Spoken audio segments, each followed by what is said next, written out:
What's that? Oh, I know, I just did it.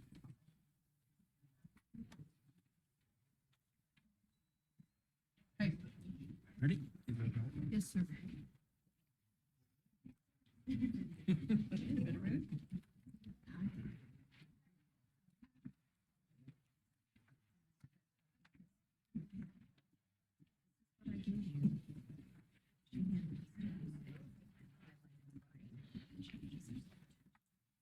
Okay. The meeting will come to order. For public information, a copy of the Nebraska Open Meetings Act is posted in the back of this meeting room on the east wall. If anyone needs to see that or read that, we'll have roll call. Harris, Here. Knapper, Here. Meyer, Here. Reisig, Here. Blue. Here. All right, if we'd all stand for the Pledge of Allegiance. I pledge allegiance to the flag of the United States of America and to the republic for which it stands, one nation, under God, indivisible, with liberty and justice for all.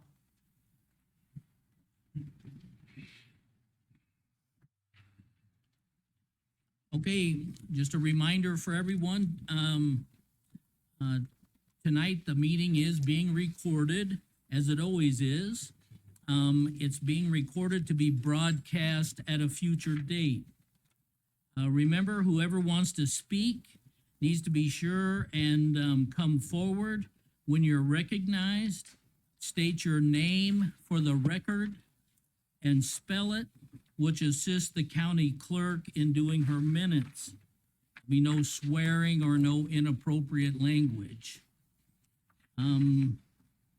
We all need to check our cell phones, be sure that they're turned off or on silent. Want to remind the commissioners, and we were reminded by some in the audience already this evening, that we need to speak up and speak into the microphones. They cannot hear us sometimes in the back. So be sure that we speak up and speak loudly into and directly into your microphone.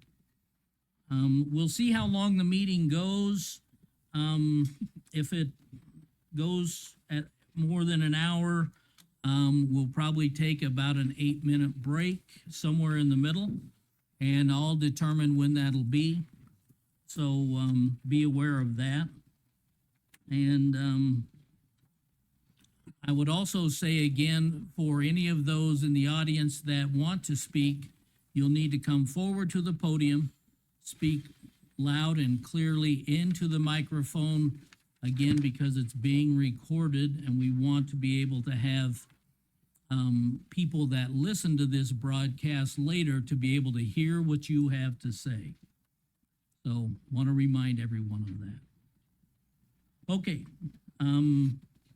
We'll go on to the next item, which is approval of the agenda and consider any modifications.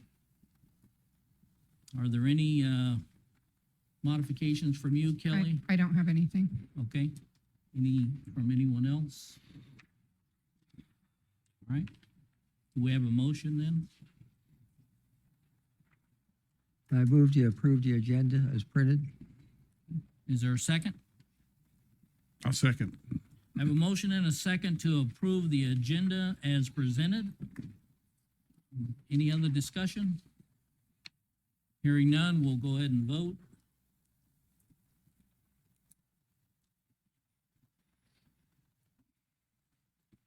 You have 5 yeses?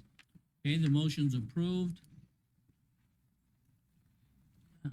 Want to remind everyone that the board reserves the right to enter into a closed session if deemed necessary.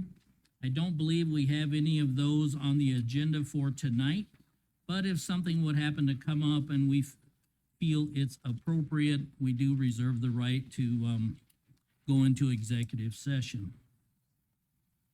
Okay, the next item is the consent agenda. It's proposed to accept all of these items with one action. unless one of the commissioners would like to pull one out and consider it separately. I would ask if any of the commissioners would like to do any of that. Would move for approval. I'll second it. So we have a motion and a second to approve the consent agenda as presented. Any discussion? Hearing none, we'll go ahead and vote. You have 5 yeses. Motion's carried. We'll go on then to the Board of Equalization. We have several items to consider under this heading tonight. We need to have a motion to go into the Board of Equalization. I move that we go into the Board of Equalization. Okay, is there a second? I'll second We have a motion and a second to go into Board of Equalization. Any discussion? Hearing none, we'll vote.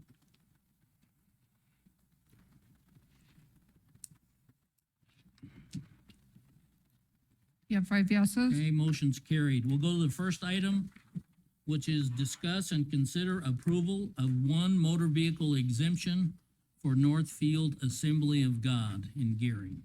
Heather? So the vehicle for Northfield Assembly of God is a 2016 Honda HR-V. It's been previously exempt and it is used for church activities.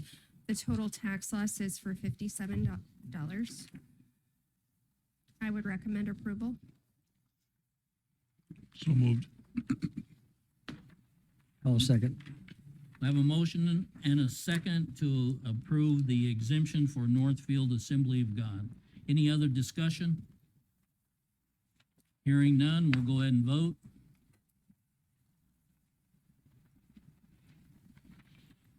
You have 5 yeses. All right, motion's carried. Go to the next item, discuss and consider approval of one motor vehicle exemption for Zion Evangelical Church. Heather? So this is a 2015 Ford Transit van with a total tax loss of $54. It's used for church activities, including pastoral visits, travel to church-related events, activities, youth trips, etc. And it has also been previously exempt, so I would recommend approval. So moved. Is there a second? I'll second that. I have a motion and a second to approve the motor vehicle exemption for Zion Evangelical Church in Scotts Bluff. Any other discussion? Hearing none, we'll vote.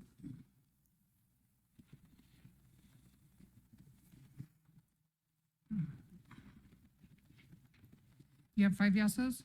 All right, motion's carried. Thank you.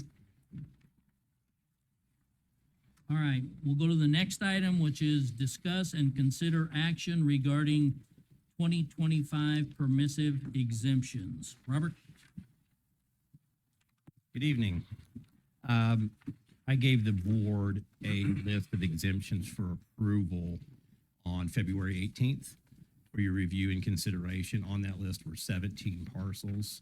6 of them are for the C.W. Yount Foundation that I believe we need to deny based on the Turk decision and order that was issued at the end of 2024. So I'm recommending that we deny their permissive exemptions on 16 parcels. And on the one parcel for the approval, which I've mentioned before, is a new application for Scotts Bluff investors.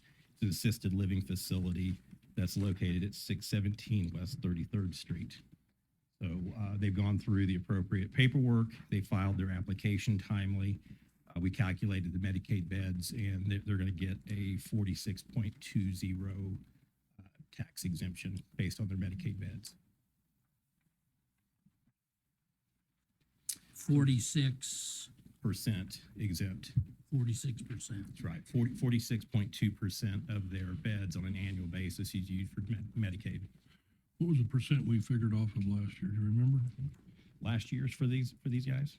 So it's a 3-year average. Okay, so it takes 3 years of average of their Medicaid beds. Last year was actually 45.10.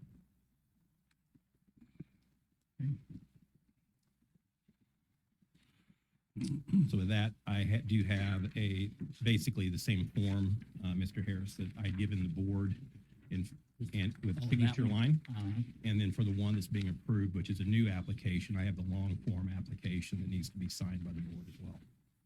Okay.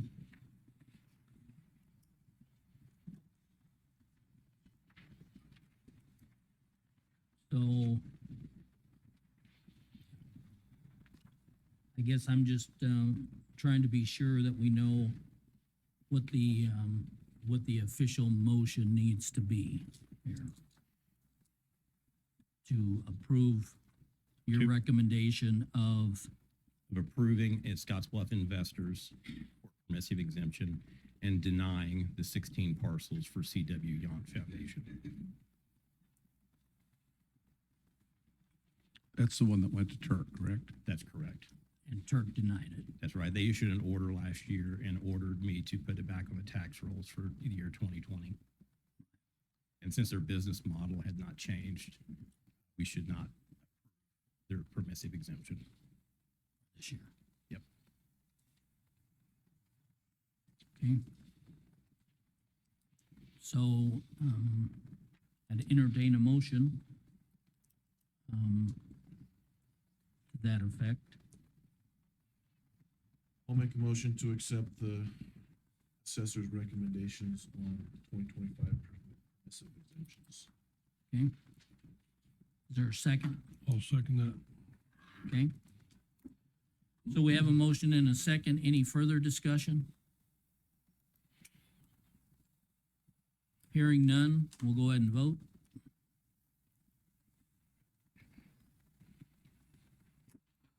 You have 5 yeses. All right, motion's carried.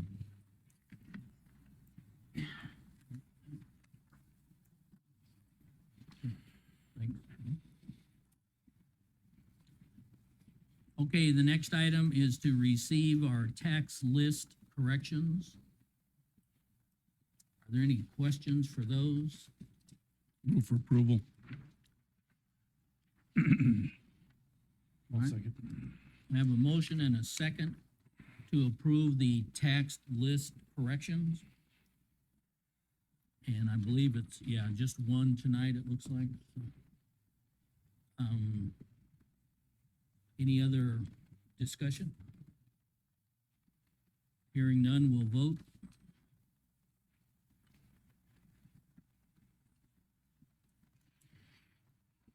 Okay, you have 5 yeses.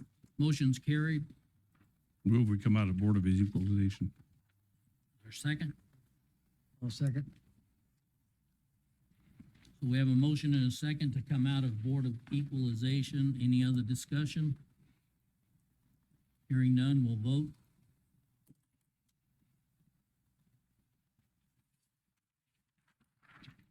You have 5 yeses. Motion's carried.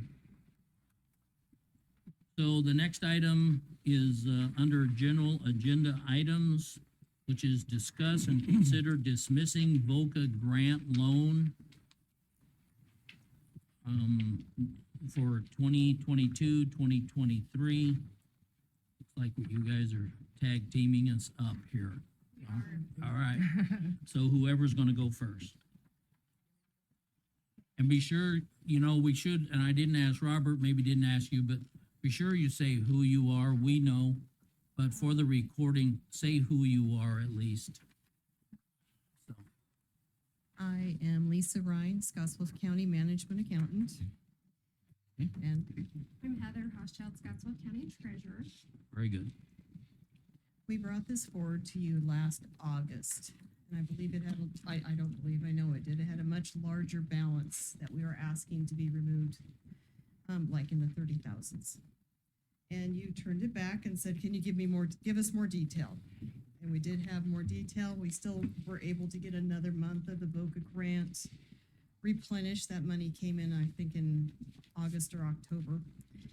And what I presented to you is what did not get paid by the VOCA grant. It was active and working well for about 10 months, and then our VOCA grant principal person, she resigned. And I know the last month, it took somebody some time to pick up the pieces. the last month did not get submitted, and we took it to the Nebraska Crime Commission. They said, you're expired, we're not gonna get that, you're not gonna get that one back. But these are the expenses that did not get covered. We were not aware until the person was no longer in her position, and we did some research on it. So, and we also found there was some of the VOCA grant money was posted to another fund. So once that came back over to this fund, it brought it down to now we're at $14,002.62. Before fiscal year end, we would like to have this item cleared up. The Crime Commission will not approve any more further payments. So when we were here the last time, the amount we were asking to be a permanent loan from the Keno Fund was $24,365.74. And so we are down to the $14,002.69, like Lisa shows you on your report. So, and we've been told that that is uncollectible from the state. So we just need that. We need it to be a permanent loan from the Keno Fund so that we can not show it every single month on the loan updates that I give to you guys. And we were hoping it could be cleared up before the end of the fiscal year. We may have brought this up before. What do we need to do to see that this doesn't happen again? What steps have been taken or whatever? Maybe two people in charge of a grant that knows what's happening and where the grant falls. I Okay, mean, this was a solo person working under the county attorney. And when this person left, nobody knew the status, truthfully. and so that's what we're doing now is having more than one person looking at it It and would be, working on it. it would be something that would be very beneficial. Have more- And I think the VOCA was its own program. It's its own fund. You know, I think it was kind of similar to like juvenile aid. Okay. Lisa, was there any money left in that fund at all, or did that get all spent? I mean, it's money in, money out. As we spend it, the submissions would be made to the Crime Commission and be replenished by the Crime Commission. And what we're showing you here is And there what is, didn't get replenished. there is not a fund balance at all. I ran that before I came up. It's got a zero fund balance. So if we can make this loan permanent, then we can inactivate that fund. Because we were told that that grant, we won't be eligible to apply for it for several more years. Again, So how because do, of how the do we way it's justify a loan that just revolves? Are we just gonna revolve that loan every year then? Or are you just gonna leave it open to pay back at some point? It's never gonna be payable. We've been told by the state that, Can't we just borrow it from well, there we have it borrowed from you, would just have to make it like a permanent. instead of, okay, so it's just gonna transfer and go away? Yeah. Okay, So right now, to get that fund balance to not be negative, we have loaned money from the Keno Fund. But every year we have that $300,000 that we can borrow up to. And so it's just taking out of our amount that we can borrow. So this would simply be writing it off Yeah. and saying that it's never gonna be paid, not from VOCA funds. where did and- the money come, where did the money get spent? Was it in the, where did it go to? Sheriff's Department, police, highway department, where'd it go to? This basically was paying for the person who was our victim witness coordinator. It paid for a portion of a salary to her to run the program, and for a short period of time, she had a clerical person assisting. So that's where the expenses were, and then the clerical person quit after about 3 months.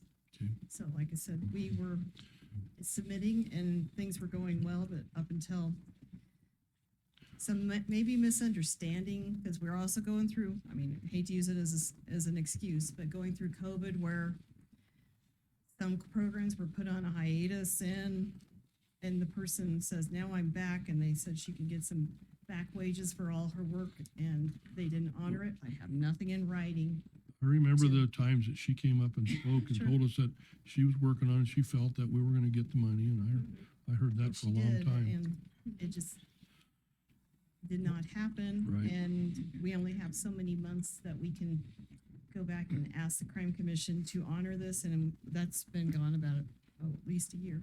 Yeah. At least we got another month out of it and found out that we had the debt isn't as large as we initially had thought when we came to you before.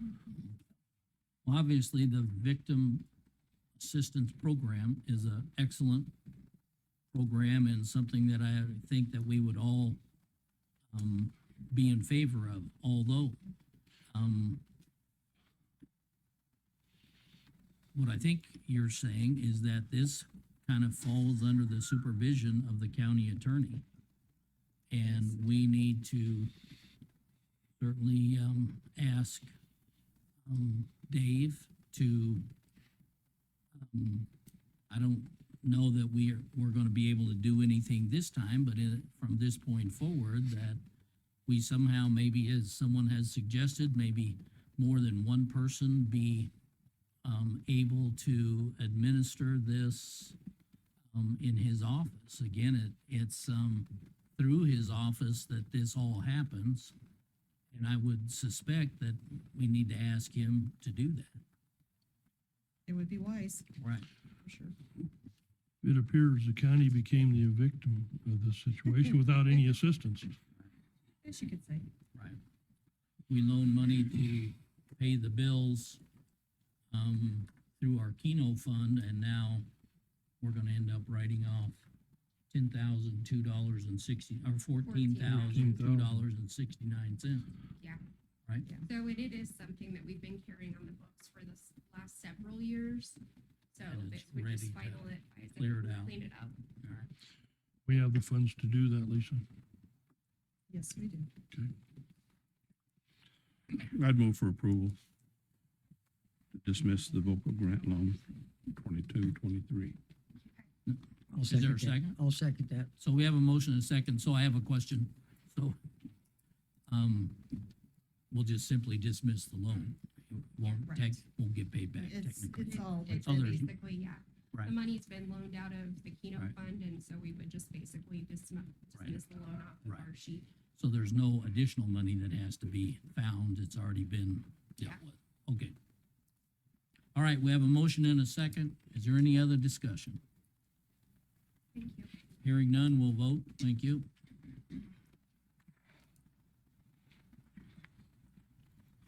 You have 5 yeses. Okay, the motion's approved, 5-0. The next item is discuss and consider recommendation from the Tourism Committee to appoint Lisa Betts Marquez. Brenda. Good Lana. evening. Afternoon, whatever it is here. Okay, we are here this afternoon to recommend an appointment for a new member to serve on the Tourism Board. They serve 4-year commitments, 4-year terms, and they may do 2. And anyone interested in this position needed to represent the hospitality industry. So that would have included the service industry, food, beverage, lodging, recreation, or entertainment. So any of those areas. Okay. And the interview team was made up of Mr. Meyer, Mr. Harris, Lana Hubbard, Chuck Heeman, and Cher Mabey. And this is exactly the same process that we used in January when we appointed our sports person with the commissioners and the executive board. And we had a split vote between the 2 candidates, and it was quite the process. It was about an hour worth of interviews and then another hour worth of discussion. But it was recommended by the executive board that we appoint Lisa Betts Marquez to the board. And a little bit about Lisa. She is the owner of Peaceful Prairie Campsites. She has 200 shining hospitality reviews through hipcamp.com, earning her a star host rating.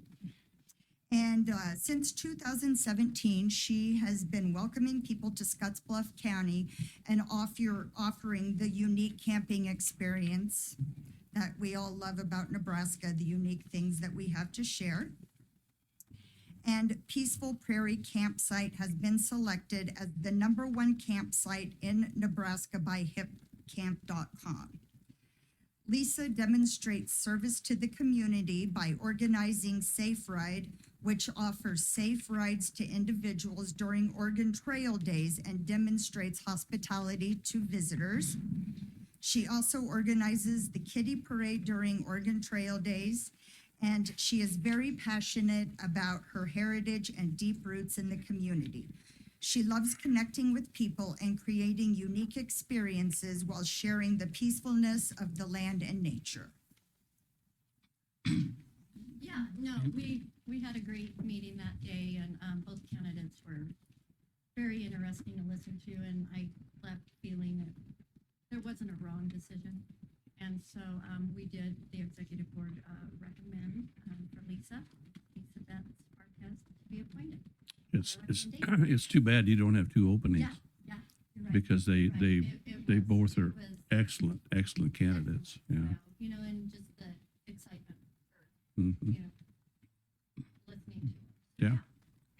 And it was, I don't know how Mark felt, but for me, just some of the ideas and things that they brought up, Absolutely. things that you didn't think of before. Right. was- Exactly. No, it was a great Yeah. hour, and both candidates were very interesting. So, yep, that's where we are. Okay. I was there, and I should mention one thing, and that's that I thought the makeup of the committee, apparently that's the way you've done it, and I think it's actually good. It's, two commissioners, which ultimately, the decision comes to us. It's two commissioners, we can't have three, or we'd have a quorum. And it was three, tourism committee members, can't have four, or it'd have been a quorum. So, I thought the committee, makeup, was appropriate, as you could make it.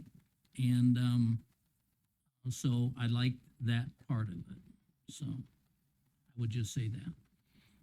With that, I would move that we approve the recommendation from the tourism committee for Lisa. We have a motion. Is there a second?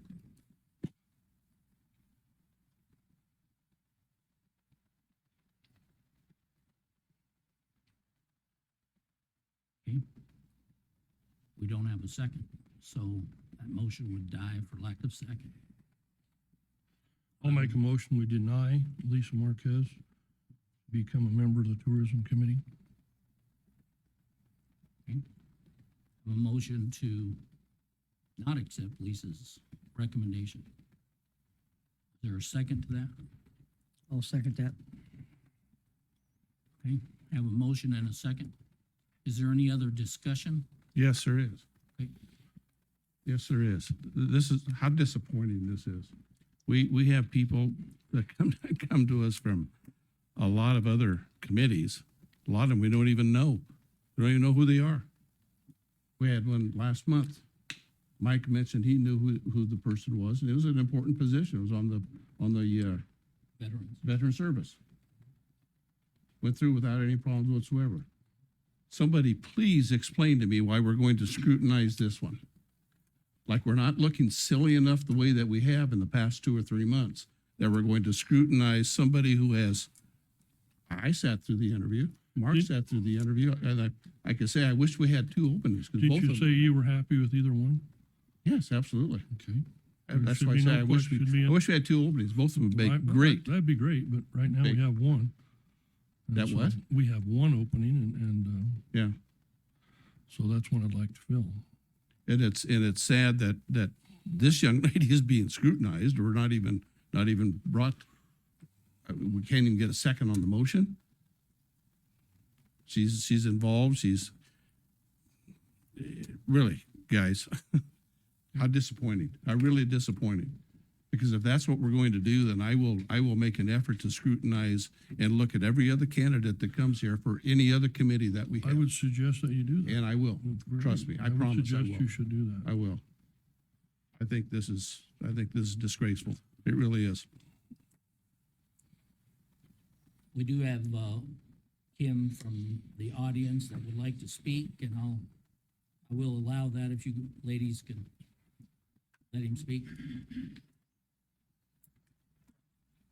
Kim Bowman, Bowman, What's with the three blockings again?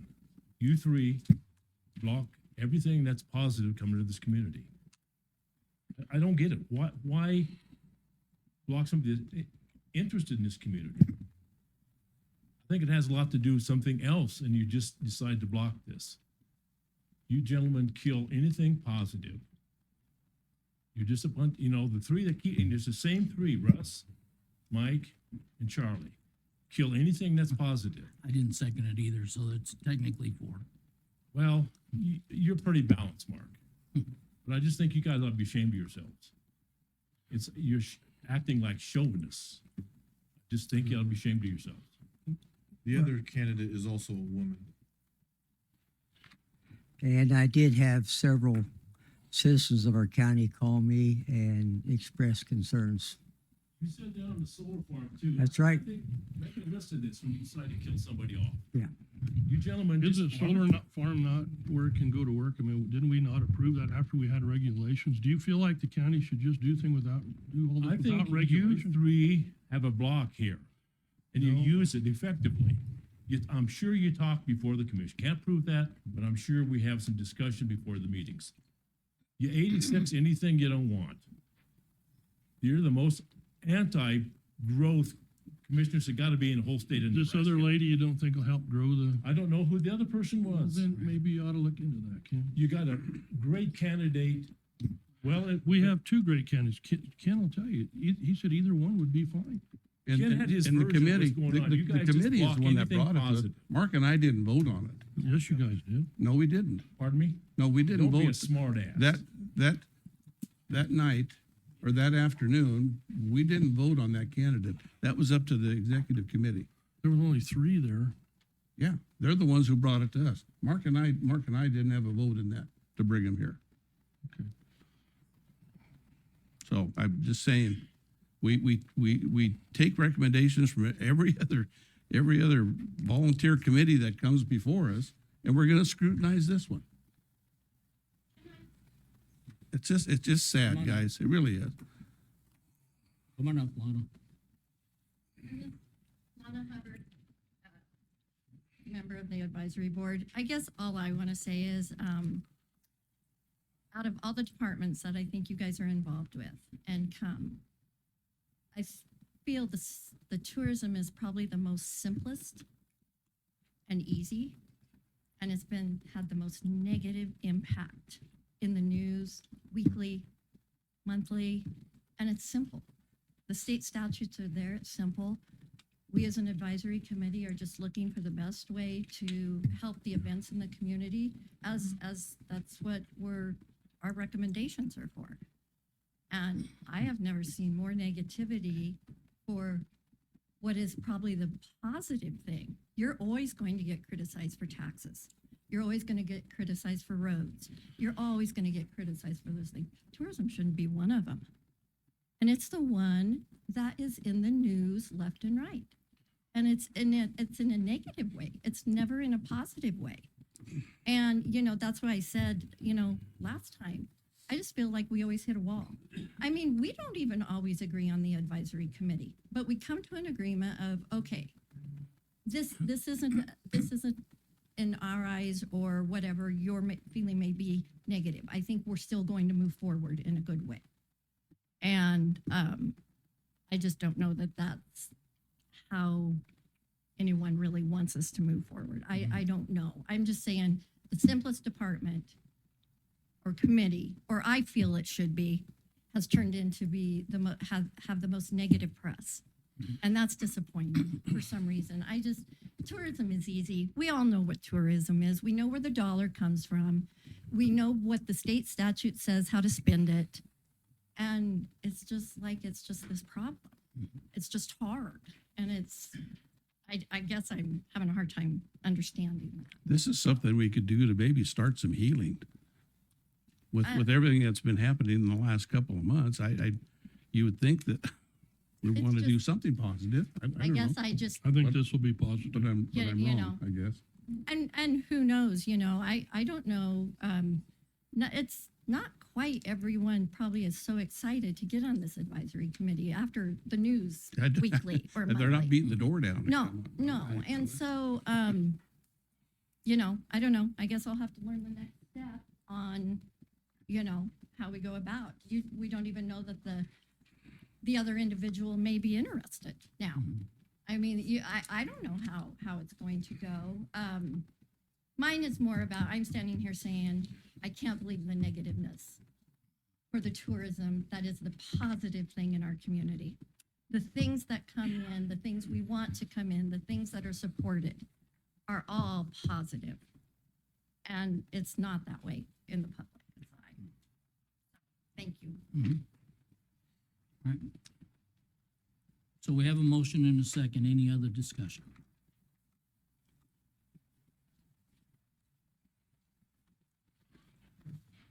My name is Judy Amu. I did not come here today to speak, but I think that you all are making fools of yourselves up here. And I hope that there's other people that would stand up and say the same thing that know that this is true. You have a perfectly wonderful candidate who has spent a lot of time researching issues, supporting tourism. We just heard a small piece of her dossier. What she brings to the table here is a lot, and that you all don't have the transparency or the nerve to stand up and say whatever it is you need to say. You have a perfectly viable candidate. And to say that the other candidate is a woman, what are we, interchangeable parts to you? Because that is an unfair thing to say. It's very inappropriate. So I hope that I can implore you people to look into your minds and hearts and try to figure out what to say to this community that has come forth to support Lisa Betts Marquez as a candidate. You have two people that sat here on those interviews and have said they were perfectly viable. So I just would like to understand more about why you think that she isn't a viable candidate, because you're sitting there stone-faced, and I don't understand it. And I think you should all speak up about that. I will speak up at the end in just a little bit. And the issue about women was because someone suggested that someone was a chauvinist, and that's why it was addressed. Okay.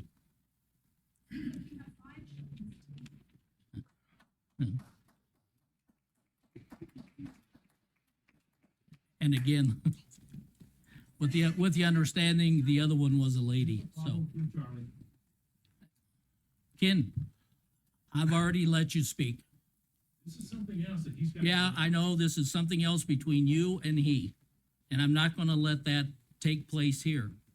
You can do all that kind of stuff you want to later, and, but I'm not gonna let that discussion be held here. We got an open session after this. We do, Thank you. yep.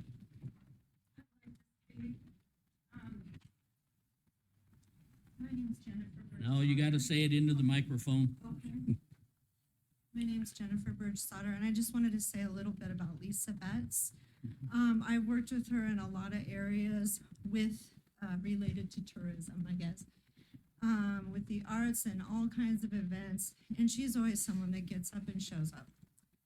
And you're not gonna always love everybody you work with, but micromanaging probably an organization that runs very well is a bad idea. And so I think you need to take the advisement of the people that have put this together. And I know both candidates, I like them both, but here's someone who wants to help. I don't see the problem. You know, set things aside and give people a try. That's what I think. Thanks. Maybe I should mention a couple things. I was on the interview committee. I had to leave, I'm guessing 20 minutes early. And before I left, I told the committee that I would be voting for the other person. And so now I'm hearing from someone that we didn't even get to vote. And I didn't realize that as I was leaving, as this was the first time I'd ever been involved with the interview process. What I do want to say is that I can't remember whether this is the third or the fourth meeting that we've had a continual tourism issue. And Lisa got up several times and spoke to this group. This group has heard Lisa speak, and most of the committee is familiar with Lisa because of her being here the last 3 or 4 meetings. And as I listened to the interview questions and the responses, my vote was for the other person. One of the reasons that I didn't want to get into all the reasons, but one of the reasons why I liked it is we have representation on that committee from what I believe is the largest hotel in Gearing, who, again, the majority of the lodging tax comes from the lodging industry. We have a representative from Monument Inn and Suites, and I believe they may be the largest, but certainly one of the larger contributors from the city of Gearing.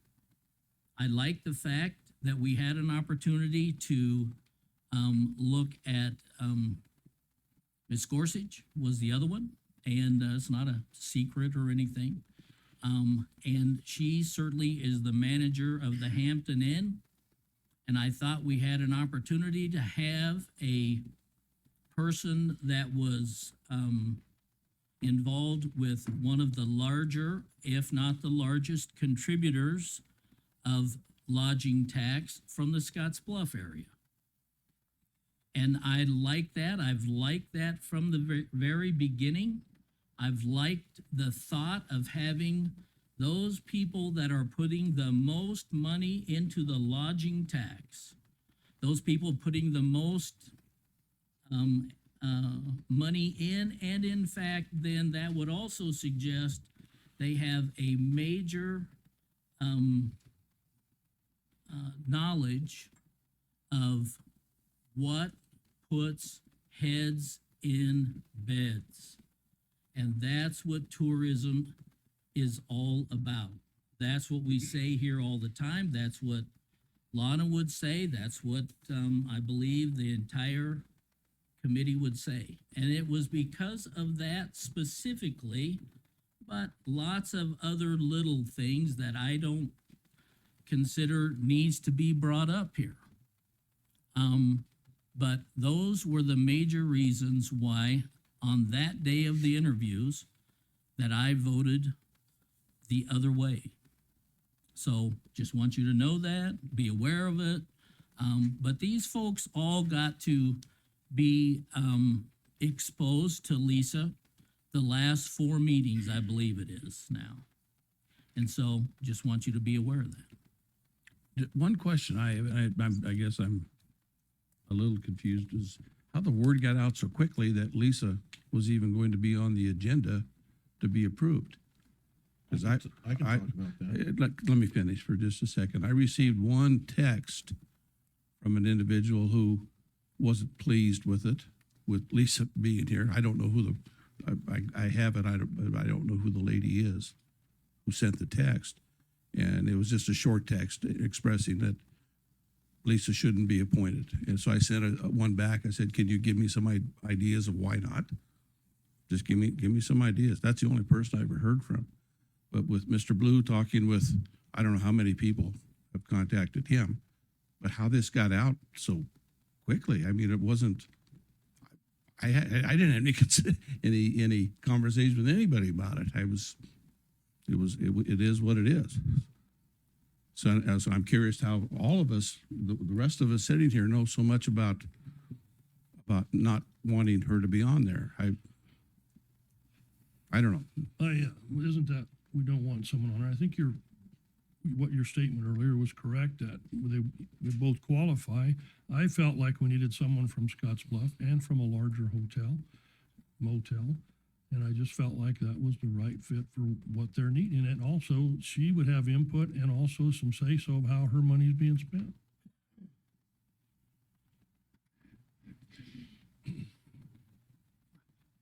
Any other discussion? Ms. Betts, coming up. I'm Nina Betts, and I have a question. Why you all do not respect the tourism board enough to allow them to have the person appointed to their board that they have selected? They are the ones that have to work with the individual. Why are they not allowed to have the person that they want? I'll answer that. All right. Because state statute says that they are an advisory committee, and that's the reason. Well, it's a lack of respect for the board. Well, I understand that, and somewhere along the way, I would just say, somewhere along the way, through this whole tourism process, there started to be some kind of an assumption that they were more than advisory. But that's what they are, advisory. In virtually every thing that they do, they're advisory, and that's the reason, I would say. State statute says that.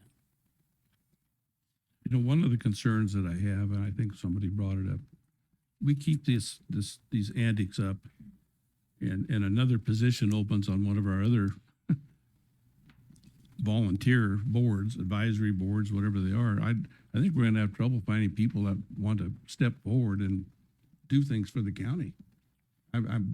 We're digging ourselves in deeper here all the time, guys. I don't know that's necessary. It really isn't.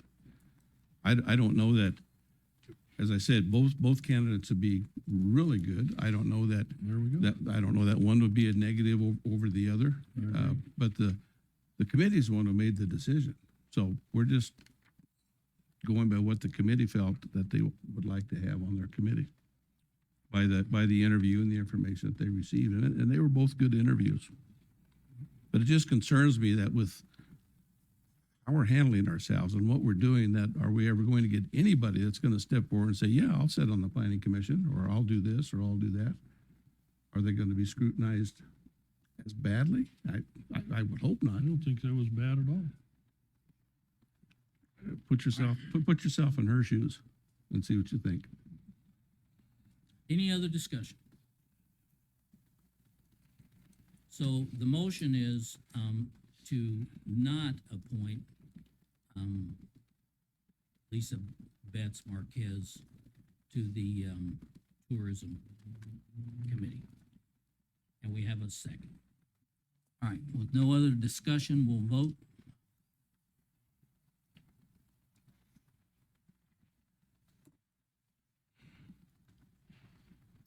Four yeses and one no.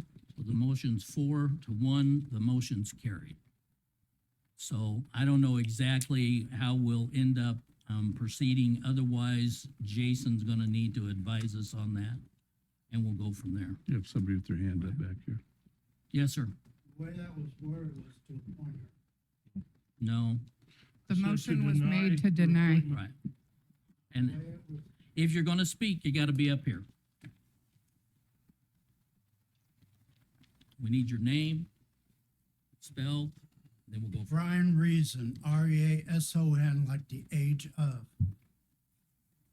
And on the board was the motion to approve. 4 y'all voted yes. Kelly? That's just me on town hall.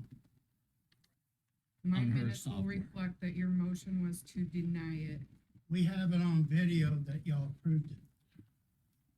All right. We Well, also have it on video that, and audio, that the motion was to deny. But So- you voted to approve.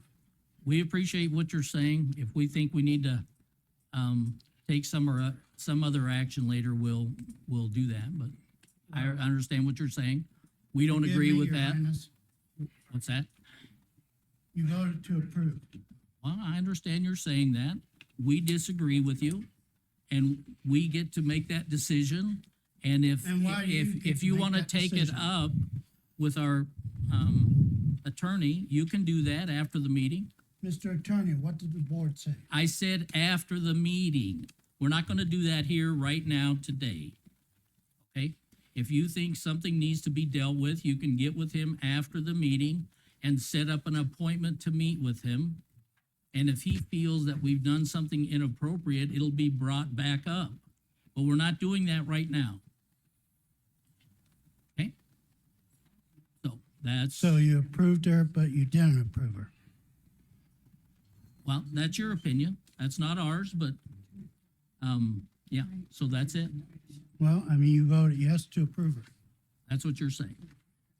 The board.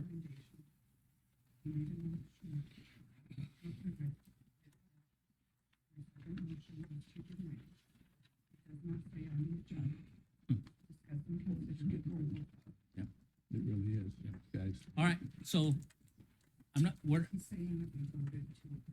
Jason, I'm going to, say that we don't need to deal with it right now. I think it's clear to us what action we just took.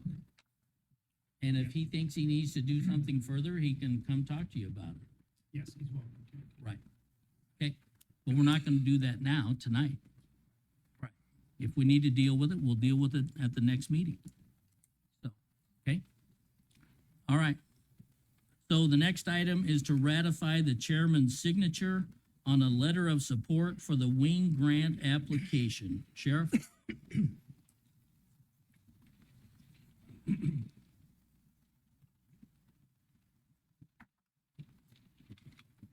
Mark Overman, Scotts Bluff County Sheriff. Gentlemen, this is just a formality. Been here and done this before. We were under a quick deadline to get a grant application in for the Wing Task Force. This grant application's been going on almost every year since 1989. Scotts Bluff County is fiduciary, involves 10 different agencies, and it's no cost to the county if it flies or if it doesn't. Yeah, we just got through a grant that was spent prior to acceptance. You hold back your spending until after you've received your funds? It has nothing to do with that grant. Okay. That grant, you had, Not with you both- had no, an no, I'm not saying employee that one. in that grant that was totally dependent on that grant. None of the wing employees are dependent on grants. That's Not good. one. That's the way it should be, yeah. That wasn't a good, Not one. wasn't a good move there.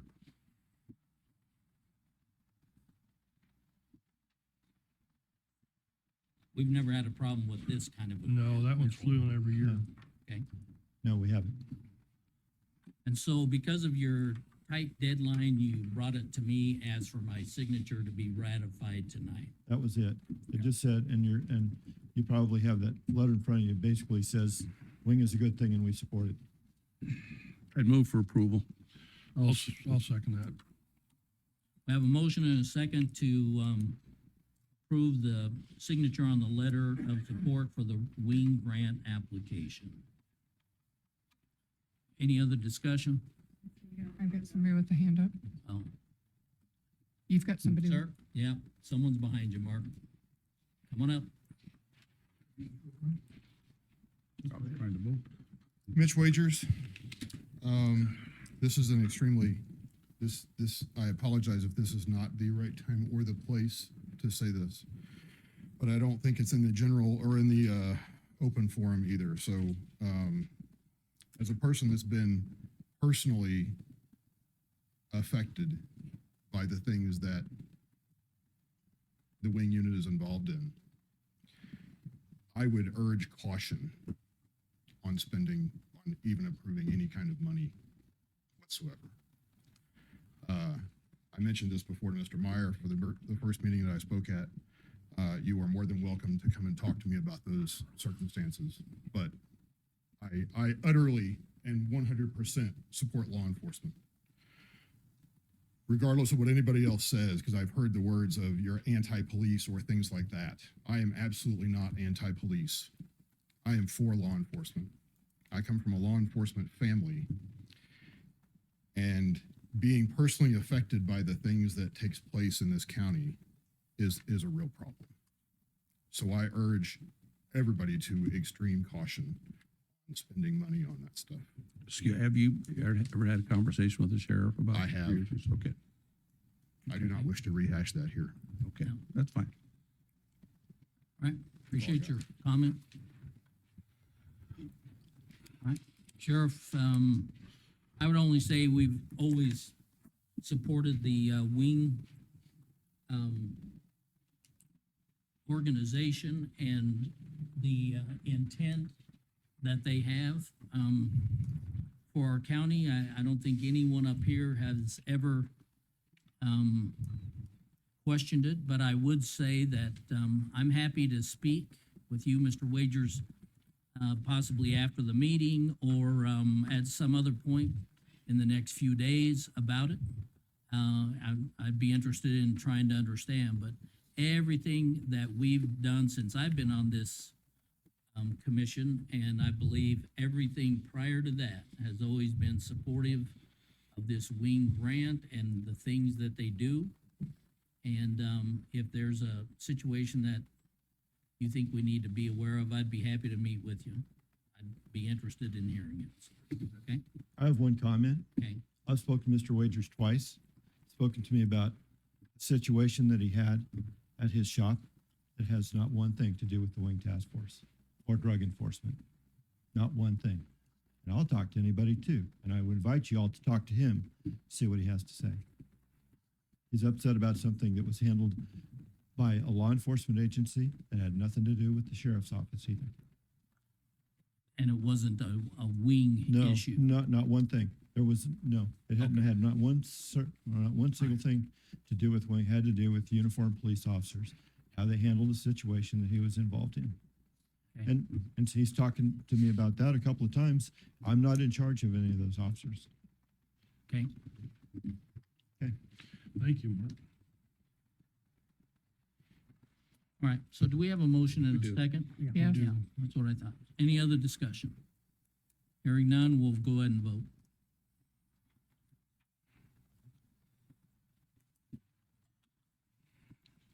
You have 5 yeses. Motion's carried. All right, we'll go ahead with the next item to discuss and consider dates for property protest. Robert? Robert, be sure that when you come up that you. He didn't put it on there. What's that? I was gonna say, he didn't put that on there. I just, Oh, I see. I thought Robert But- did, but, but come talk. 'cause Come we're on gonna up. talk- Yeah. We're gonna include you in what's your discussion concern? for sure, I oh, bet. I just wanted, Robert, because I didn't let you not do it when you come up last time, to give your name and who you are for the people watching. later. Sure. Robert Simpson, I'm the Scotts Bluff County Assessor. Thank you. All right, so Ms. Kelly, did you want to address some things on this? No, I'm actually the one who called Kelly And- or sent her a no. text to put it on the agenda. It's a personal thing. I've got some things going on in July that I need to schedule, and I'm not gonna schedule them if in fact we're gonna be, I have an idea normally when we do it. This would be my second or third one that I've sat through. But I just want to get the dates down so that I don't schedule my family vacation stuff when that's gonna happen. And just to get my input on this, I believe it's been the prior practice of the board in the assessor's office to hold hearings sometime after July 4th, but before the statutory deadline of July 25th.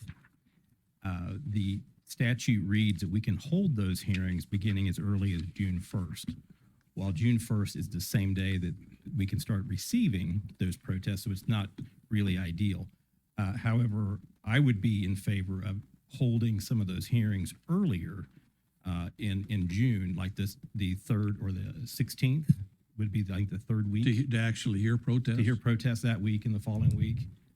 If we have to finish some up in July, that's fine. My schedule, I'm here at whenever I need to be here for those hearings, but that's my 2 cents. If we can spread it out a little bit more into June, I think it'd be fewer nights that we go to 8, 9, 10 o'clock. Divide it up so we don't have to. Right. That's a good idea. That was a little monotonous, 13 days in a row. Well, here's another one I thought I had. it's worth about 4 cents, but other than that, I'll put it out there anyway. All we need to have here are 3 of us. And if we get into those 12-hour days, like we did last year, to have 3 here, maybe do some rotation, take some time off or whatever. You know, I'm at a position I can be here during the days, where others might be working and can't get here or whatever the case, if you've got a job going or whatever. As long as we have 3 people here, we can still conduct a protest hearing. And if I have no idea how many, that's where I'd sent Robert an email, if there's any kind of idea what we're going to be doing this year. And we can certainly split it up like that. And I don't have a problem doing that at all. We have a stake feed coming in July for the governor. Got 3 governors coming into this, and I'm gonna be gone about 3 days. And that's okay. I mean, that's not as long as 3 of us are here, we're all right. And if we could spread that out a bit, 3 weeks, I like the sound of that a lot better. 3 weeks of 12-hour days was, I don't know if anybody else felt, more than I could handle. I hadn't forgot it yet. No. It's a brain enhancer, because I haven't forgotten a bit of it. And I've said this more than once, if you're sitting in a meeting for 2 or 3 hours, by that 4th hour, your decisions that you're making aren't that great, because you're wore out. No So lie. when you're into the 9th and 10th hour of a protest hearings, I mean, we need to be halfway sharp. We aren't anyway, but we need to be a Well, little more. a little bit halfway. helps, you know. A little bit helps. So I think we need to really look at how we're doing this, I especially like if we have. the idea of multiple splitting that up into 2 different phases. I think that, what do you say, Charlie? What's your thought? I think we should start as early as possible. Hammer out as many as we can in the evenings prior to the time when we really need to go all day long. And hopefully we avoid having to go all day long. No lie. But as they roll in, we should be addressing them. You know, whether it be, you know, 1 or 2 nights a week for, you know, the first 3 weeks that they roll in. Maybe we can do a handful or half a dozen, 2 dozen, maybe a dozen after a commissioner meeting as we ramp up to that deadline. Mike, what do you say? I like the early start myself. I like to spread it out. The only thing that I wondered about was, so we get all set up for hearing protests, meaning the mapping department and whoever else. We get all set up. I mean, is it gonna be doable to do that twice? I mean, I don't have a problem with hearing some in June, with the thought that, Well, I do. okay, so tell me about it. Kelly Side, Scotts Bluff County Clerk. Does, I didn't look at my June calendar to decide what works for my office. We didn't either. You know, I didn't either. I had put on my calendar that you did mention this one other time, I did. and I think that I maybe had forgotten about that, but generally speaking, we have went, as I look at the calendar, the 4th of July is on a Friday. Our first meeting of the month is on the 7th, that Monday. Our second meeting of the month is the 21st. So I had just put on my calendar to keep basically the 8th through the 24th open. And that gives us about the number of days that we've done in the past, just in case, but not knowing how many we'll have. But Kelly, go ahead. Well, it was my understanding that you and your staff were going to try and resolve things in June We are. before we even needed a hearing. Right. First come, first out. So as they come in, you know, June 1st, 2nd, our plan is we're going to be talking with those individuals, you know, first in, first out, and just be able to resolve any issues. So hopefully to have more no hearings required versus hearings required. But we don't know until that happens about how successful that's going to be. Okay. So again, this was on the agenda even really prior to, for you to kind of set some dates, Right. A couple months ago, I think. right? We met. But if,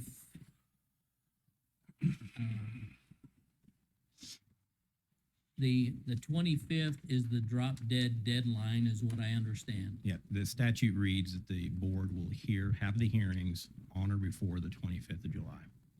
And so I would surely hope that the deadline that we would put on ourselves might be the 23rd or 24th, with the hope that we don't have to go clear to the 25th. We do but not just in want case. to exclude the 25th. We learned that the hard way. No, we want to make that part of But the motion, scheduling- but scheduling wise, we would hope to not have to do any on the 25th. And, if we, Did we have late entries last year? What it was? We had some redos or something we had to go through. We had a over under and arrows and emissions Oh. list that we sent notices out on. That's what it was. Is it necessary to advertise like we do our regular meetings? Because what I'm hearing is we may have some early ones in June or July. Is it obviously we have to advertise the meeting because all five of us will be here. We'll have a quorum, I'm assuming.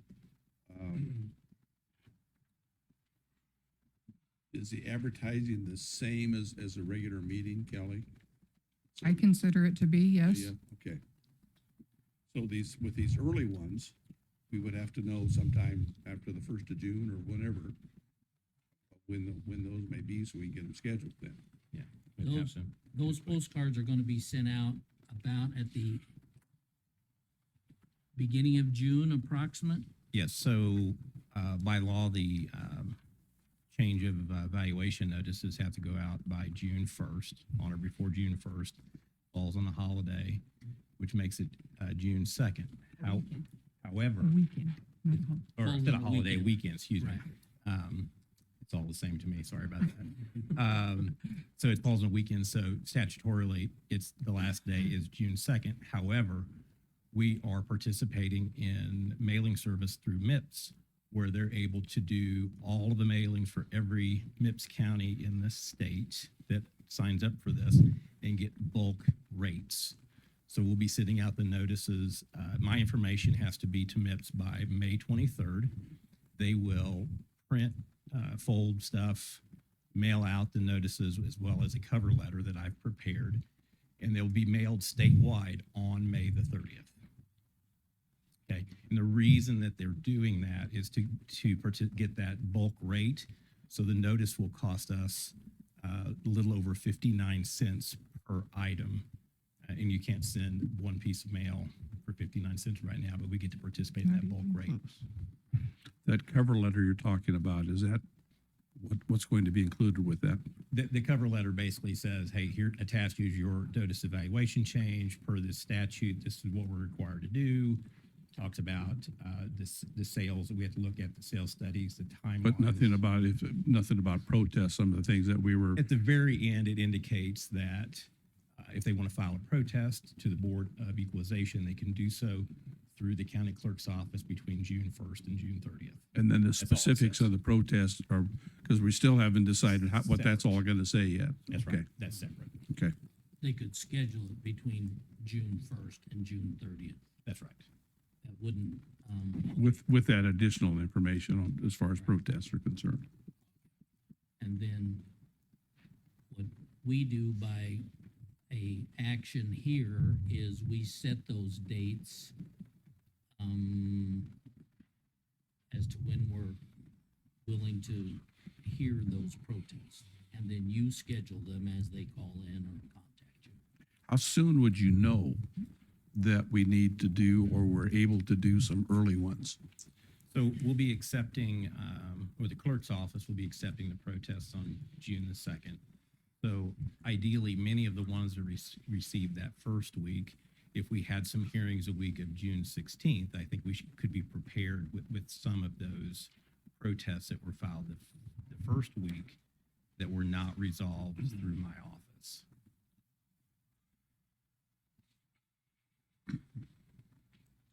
there is a county holiday, June 19th, right? Juneteenth. So that week, we would have 4 days to meet technically. Yeah, not in a row is the only problem.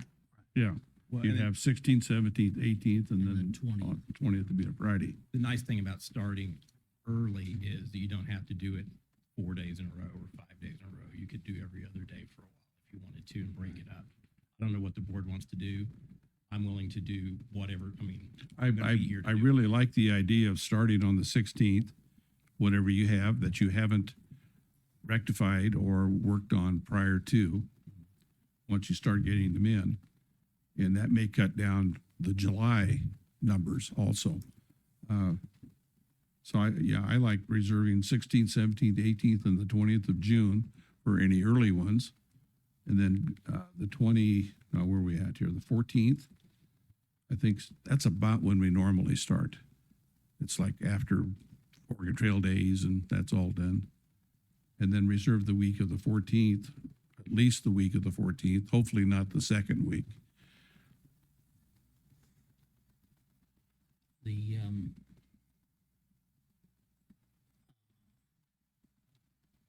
I think what we should certainly, I guess, Kelly, you have to advertise this as you normally would, with proper notice. And so, I mean, are we gonna be able to? I'm not having a problem with what Ken's saying.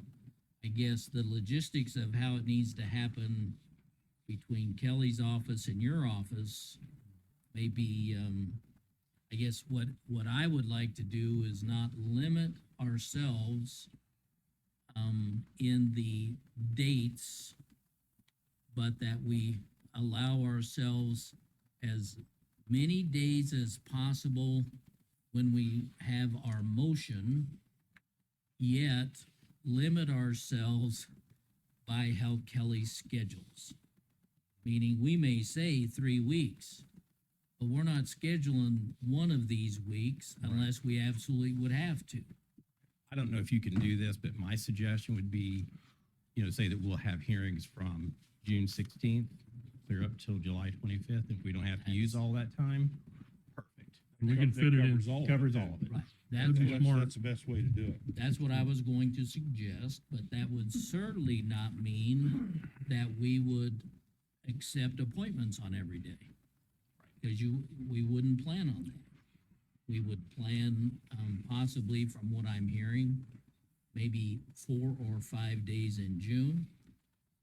And then, not even be scheduling any in July until we knew that they were, number one, needed, but, figuring out maybe the logistics of that. I'm not. Maybe we get them all done in June. Unlikely since they can file clear up. Well, to we June can 30th. wish. Right, they can, right, and I'm assuming you get a lot towards the end. Filing. That's right. Proportionately, there were more filed the last few days than there are any other day. The other days. That's what I would guess. Well, I would, just to clear it up, I would move that we schedule the week of the 16th of June through the we're saying the actual 24th or 25th? Include the 25th, just Include the because that is the 25th? deadline. Okay. My note to you guys was to don't have me schedule anything for that day, but to wrap up, save the date in case you had any Okay, final so decisions to just be made. continue with my motion, would be to include the through the 25th of July. And then take them as they come in.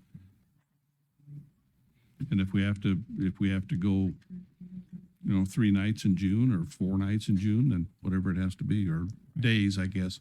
I actually, do you want to prefer days or everything in the evenings? Well, I think one of the benefits of starting earlier is to be able to not have to go during the daytime and to utilize the evening hours. If we're only coming in for 3 or 4 hours at a time, it makes sense to do those in the evening. The only thing, again, I'm indifferent. You guys tell me what time we're gonna have hearings and we'll do it. I'm open. But if we do it outside of normal business hours, we will have to pay overtime. Some of my staff. Well, we could certainly stagger staffing so that we could. We can try to do that. It depends on how many people You'll are have sending out for work field to do, reviews. yeah. You're right, right. And I would certainly hope that, that the issue of, trying to do field reviews at the last minute, that we're gonna try and minimize that. Right? Yes, sir. Because that just throws you in a bind. It throws our schedule, it throws a whole bunch of people into the last 2 or 3 days, and I just don't think that that's a wise thing to suggest to people that they're gonna be able to get a major change at the very last minute. Can They you need to deal include, with that early. can you include in your communication when you send those out that if in fact they're planning on protesting, and they're gonna know it when they get their card, I'm assuming. Yeah, to- so to- the to notice- contact your office as soon as possible. Oh, they will. Well, There's no question. not necessarily. I mean, we've had them all, the last 2 or 3 days in June before they file The anything. notices are pretty straightforward on what has to be on the notices per the state, and they've already given guidance. We have the flexibility as the assessor and the board to determine, I can put the dates in there as far as if you're only gonna hold hearings for 2 weeks. What the state recommends to all of the statewide assessors is to put in there that hearings will be, that you can have these hearings between June 1st and July 25th. And that's exactly what we did last year, even though we only had hearings in July. But if we can get the word out and have the media help us out with that a bit, that yes, we're more than happy to hear your concerns. But so we don't get into a 3-week, 12-hour-a-day thing, the earlier the better, that you notify that you'd like to have your protest heard. And then get it scheduled, get it done. And so it's, But, and as Kelly had mentioned, we're hoping that we can resolve many of those without a hearing required. So I believe that we have the thought of, and not only a thought, but actually a motion. I have a motion, About the yes, 16th to the 25th. correct. And can we then let you guys take that back a little bit and discuss some of the logistics and some recommendations there? I think what I'm hearing is that it wouldn't bother us at all to have round 1 in June. I think I'm hearing that. That's And, fine. if I'd it get could help a lot us, get a lot of it out of our way. And right, hopefully. It may also end up, Mark, that if it works and everybody does file early, we may have to do some daytime stuff. And we're not gonna be able to get it done in 2 or 3 or 4 hours at night and get through it. And I'm fine with that too, whatever needs to happen. How many protests, or how many valuation changes? You have to send a card for every valuation change. Every valuation change. We have roughly 22,400 parcels in the county. I don't know the number until we actually produce the notices, but the majority will definitely have a notice of valuation change. So last year, I think we had probably 20,000 that went out. I think it will be less than that this year. We haven't produced the documents yet. So But it's gonna be I should know on the Fairly 20th. I should large know on the 23rd. That's the date. Actually, I may know as early as the 21st. percentage-wise, it's gonna be a high percentage That's right. of the total. That's right. But not everybody's going to protest that, so That's right. And there are certain neighborhoods like last year that did not receive an increase this year because they were within the tolerance levels on market values. So, we have a motion. Did we get a second? I'll second it. Okay. And so what I would like to maybe suggest is that we're trying to set the dates of the 16th of June through the 25th of July, and that we maybe let you and Kelly work on a little more of the logistics, and maybe between the two of you be able to come to us with a recommendation. I think Charlie's mentioned evenings, Ken's mentioned daytime stuff. from a technical standpoint, I mean, I can do either, but if we could focus it on late afternoon, evenings, that would help me at my office, some. But I don't know about you other guys. I'm pretty flexible. And I I don't am have an too. office anymore, so Yeah. I'm okay. So, yeah, I think we're all pretty flexible, but if we can, some of us that do still need to work, at regular jobs, if we can not have to be away from them, like maybe all day or something.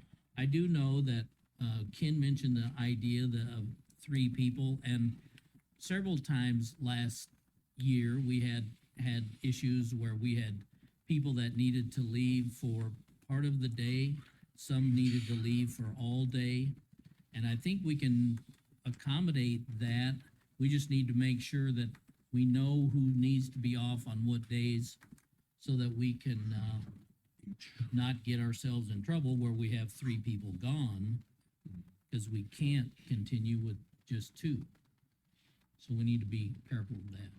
But I don't have any problem with, we have a motion and a second to, look at June 16th through the 25th of July. And maybe you and Kelly can work on how you think those dates can best work out. Okay? So we have the motion and a second for those dates to be kind of reserved for that. Any other discussion? We'll go ahead and vote.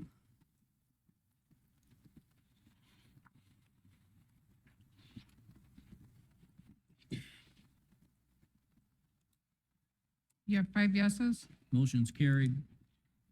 So, June 16th through July 25th. Okay, we are gonna go through this one more item, and then we are gonna take a break. So this item is discuss and consider authorizing Human Resource Director to draft a policy regarding remote work for county employees. Lisa and Jason are gonna cover this, or? Okay, go ahead, Lisa, if you wanna start. We brought this topic up at our personnel board meeting, which was a week ago, like not last Thursday, but the Thursday before.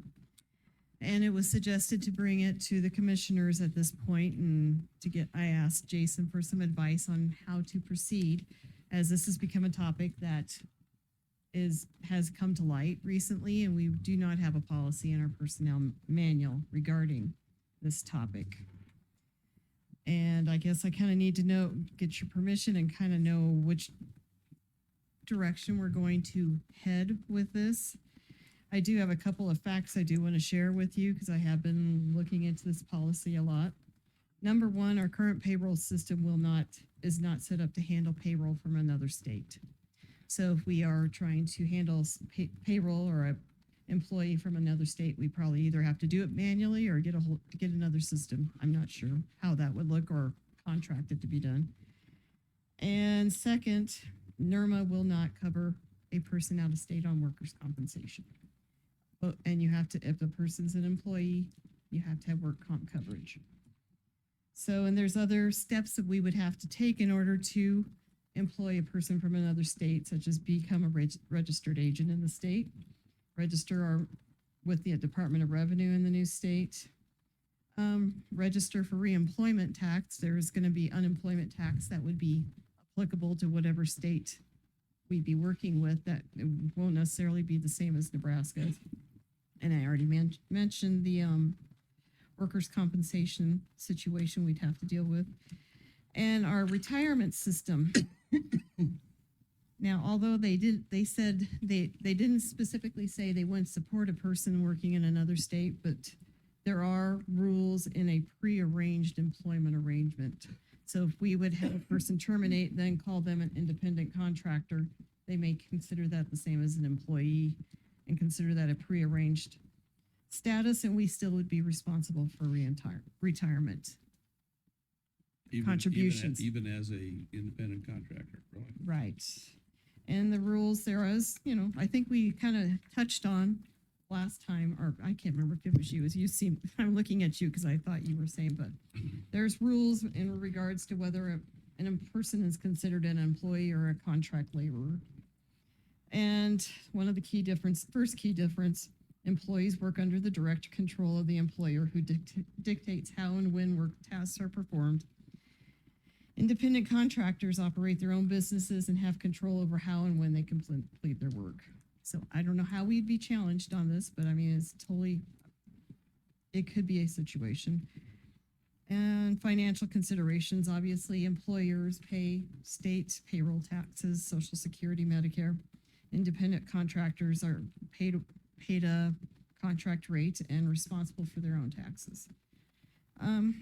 Benefits like health insurance, paid leave, and retirement plans oftentimes are dictated by the states they're in. And obviously what we have for health coverage, we're on the Cigna network. This might work across multiple states, might not be an issue, but it could be for the person.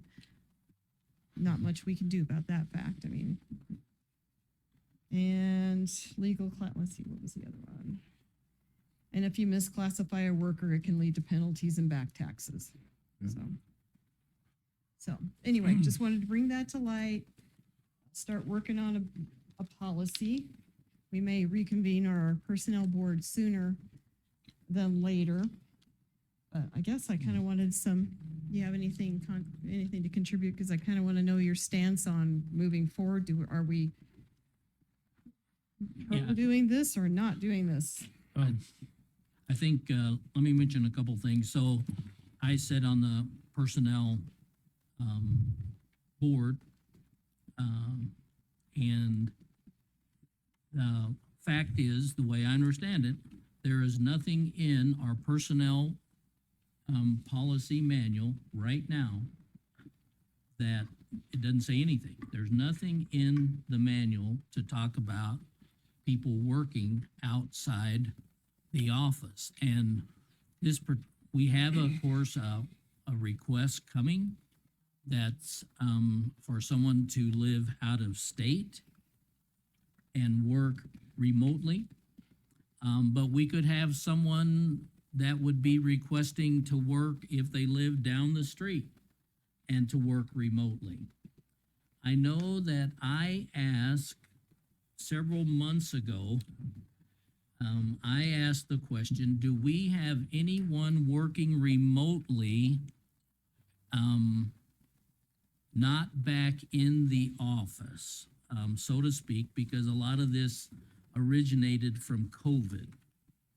And I was told, or at least heads were nodding, that everybody's back to work in the office. I assumed that we had something in the personnel manual that would require people to work in the office, but apparently that's not in there. Again, one of the stories is that unless it's brought to us, the way I'm understanding it, we things are put in that personnel policy manual that come to us from the personnel policy board, that we, in and of itself, we don't have the authority to add things into that manual. And several of the people that, the representatives on the personnel board is Tim White, an employee representative. Becky Stitt is on that committee. Gene Bauer is the chair. I'm on the committee, and Mr. Hall, what's his first name? Bruce Hall is on the personnel committee. We had several elected officials and possibly appointed officials that were here, and many of them are not interested in people being able to be allowed to work remotely.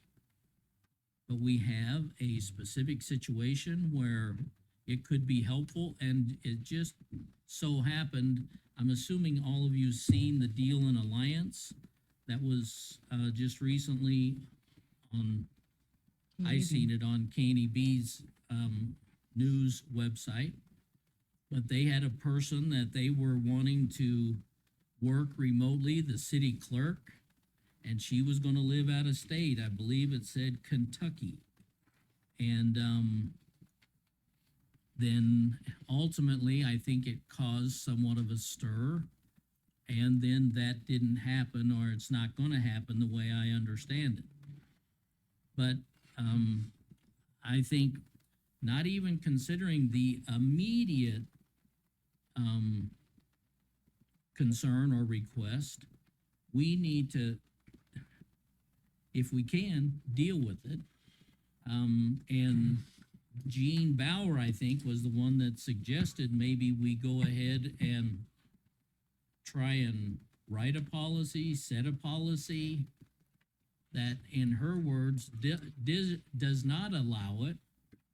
But then I think we all kind of looked at some things and said, you know, it may in fact be that there could be some isolated situations where it might be appropriate to allow it. If someone is, say, breaks their leg and can't come in easily to the office, could we let them on a temporary basis, short-term temporary? Some people, there was quite a few people not having a problem with short-term temporary situation. But long-term permanent wasn't so excited about that. And then the question then came up, why not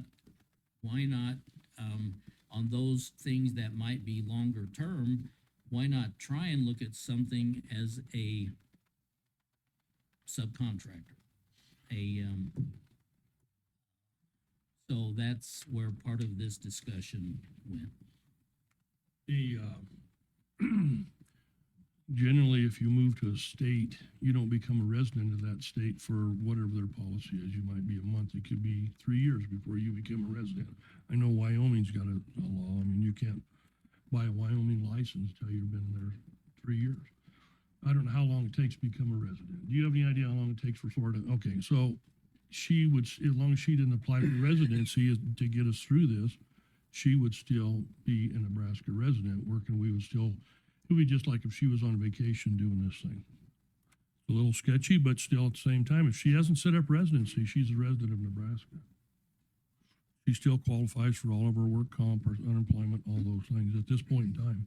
Well, I think the primary idea that Lisa has, which I think is a good one, is that if we have, we don't have specificity in the personnel manual addressing these things, that she's just looking, I think, to stay ahead of this and to get a draft for the board's consideration as to what those factors would be to consider.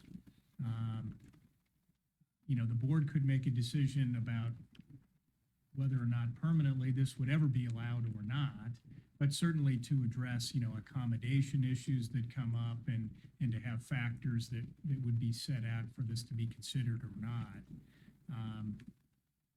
So I think for today's purposes, I think she's just wanting to inform the board that this is an issue that she's found and to get permission to put drafts together to get that to the personnel board so that we can close this gap up. Dean, did you have a comment? May I ask her? Yeah, I did not. Name. Oh, Jean Bauer, Register of Deeds. I did not say we shouldn't have a policy. I said we should have a policy, but it should be rare and certain exceptions, because we don't want to exclude somebody who's maybe got a broken leg or something, but could work from home. I did kind of an informal poll across the state to all the clerks, and I found 3 counties that do allow remote work of some sort, but the ones that are working remotely are still within the county. Okay. So they're just working at home for a variety of reasons. The vast majority, no, not allowed. The one thing that, because I did some research on it as well. So let's just say if you allow it and you have an employee whose supervisor allows them to work remotely because they're going to move. Let's just say they're going to move to Colorado. Well, if this employee and their partner decide to have a child, adopt a child, you all have just bought 12 weeks of paid family leave, even though we in Nebraska do not have that. Colorado does. So where that employee is located, that's what you're going to be paying. Gene, with the survey that you did, that you Yeah. just talked about, what kind of positions were they doing that they One weren't- was in IT. There were, in Sarpy County, there were 2 accounts payable people that were working remotely. Okay. And I think the other one was a deputy for one of the officials. And I think that was in Dodge County. a deputy was working remotely? Not a deputy sheriff. No, Not a, no, no, no. like But a deputy. a deputy for the of elected Of official. one of the offices. Elected official, yeah. Mhm. And some of those were like intermittent, like they were in the office 2 days a week or 3 days a week and then home. So a variety, you know. Did they give any reasons why they weren't in the office? Some were caring for elderly parents. Others were just at home. They had some daycare situations pop up, you know. Okay. We just went through this with Region 1. It's been about a year now, I think. One of the other commissioners actually brought it up, and it all started with COVID. And about Yeah. half of them came back to work, and the rest of them decided they were going to work from home because it was a little more convenient. And I didn't have an opinion much on it one way or another. Everybody has their reasons. Right. But there were those, and that board's made up of 11 of the Panhandle Right. counties. Right. Were adamantly, no, if you're going to work, you're going to be in the office. We're paying rent, we're paying whatever it is. And it was, and I that think- would be an yeah. example where Yeah. most of the work they do are referrals anyway. They're not one-on-one with Right. with anybody else. That would be a good example to go ahead and allow that sort of Right. thing. But it got pretty heated for about 2 or 3 months, and Yeah. it got ugly. I mean, while I have no problem with the person that wants to do this and fully think he's capable of managing it, and I have absolutely no problem with the employee that would be involved. If you allow it, you are opening a door and you will not have control over where those employees decide to move to. Well, yeah, that's true. Yeah, you won't have I agree. control. I agree. So well, yeah, it is. That We is have true. ultimate control. Not You where we don't. move. She's just talking about one item right now. You don't. Just where they locate. She's You talking don't have like if an elected official has an employee and they have allowed that employee to work remotely and that employee is going to Colorado, you guys don't have any say if you have that in your policy. Right now, we certainly don't have Well, any of we that. need to look Well, at that's each, why I said we need to get a policy. each situation. I'm the one that put it on there. Each situation should be voted on separately. Yeah. Every situation should be Well, voted on separately. no, I don't think you can do that. I would, I don't know why not. We're not gonna allow it once. We can allow it twice, 3 times, or stop. But Well, I we think can- the main thing right now is I think she's just seeking on the agenda item to get authorization to get this process started so that a formal Right. policy can. Right. We don't Doesn't need to necessarily make all mean- the decisions Right. today. No, we It don't. doesn't necessarily We don't mean need to, that's but going to happen or we it's have going to to be have- approved. We just That's need all. some. One control. at a time, please. I do believe that, at least from what I've heard from this group in the past, is we're interested in our employees working on site, in the office. And there's some that, there's some jobs that can be done remotely. There's many jobs that can't. Our detention people can't work Can't do that. remotely. our road grader operators can't work remotely. And so there's a whole lot of people that cannot work remotely. And, so, yeah. So anyway, what I believe is that what I've heard this group talk about before is that we would want our employees to work on site.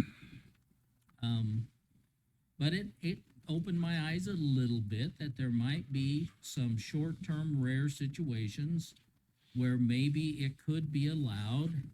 But I think, again, as Jason's saying, the question simply is, Can we look at do it? we agree to let them work on it, and that we're interested in most of our employees working on site? I have a couple questions for Robert, if he can come back up, if you can ask him to come up. I don't know if we need to keep going down this road. I think we just need to take action on the agenda item Right. to let the HR director investigate further. Yeah. And I think the situation that brought this up would definitely be taken into consideration. Well, what I'd like to know if this is a long-term thing or if it's just gonna be a short-term thing. I don't know. I don't know how. I My haven't thought got- would be, just to interject, is we don't want to go into any potential personnel issues, but At that this point, just to focus on the agenda item to avoid that for now. right? To approve the big item and let you deal with, you guys deal with, more succinct. I would move to authorize Human Resource Director and the attorney to discuss drafting some sort of policy for it, whether we approve it or whether we don't is Can we, one other thing. can we include Robert Simpson in that? He's worked with a lot of this stuff in his year, Well, in the draft, just in the drafting part of it. I'm not sure, in my opinion, that it should be in the motion. Okay. But absolutely, he's gonna be a part of it. He's gonna be part of the discussion, for sure. Okay, my motion stands. Okay. I'll say. All right, so we have a motion and a second to, authorize and instruct Lisa and Jason to work on a policy. And with the understanding that we're saying that our preference is for people to work on site. All right, so that's the motion. Any other discussion? Hearing none, we'll vote.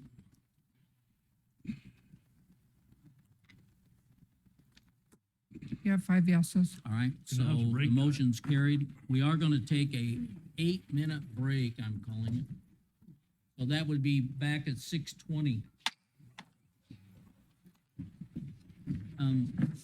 You should also know that we do think we found maybe one person or two people might be working remotely now, and we didn't know.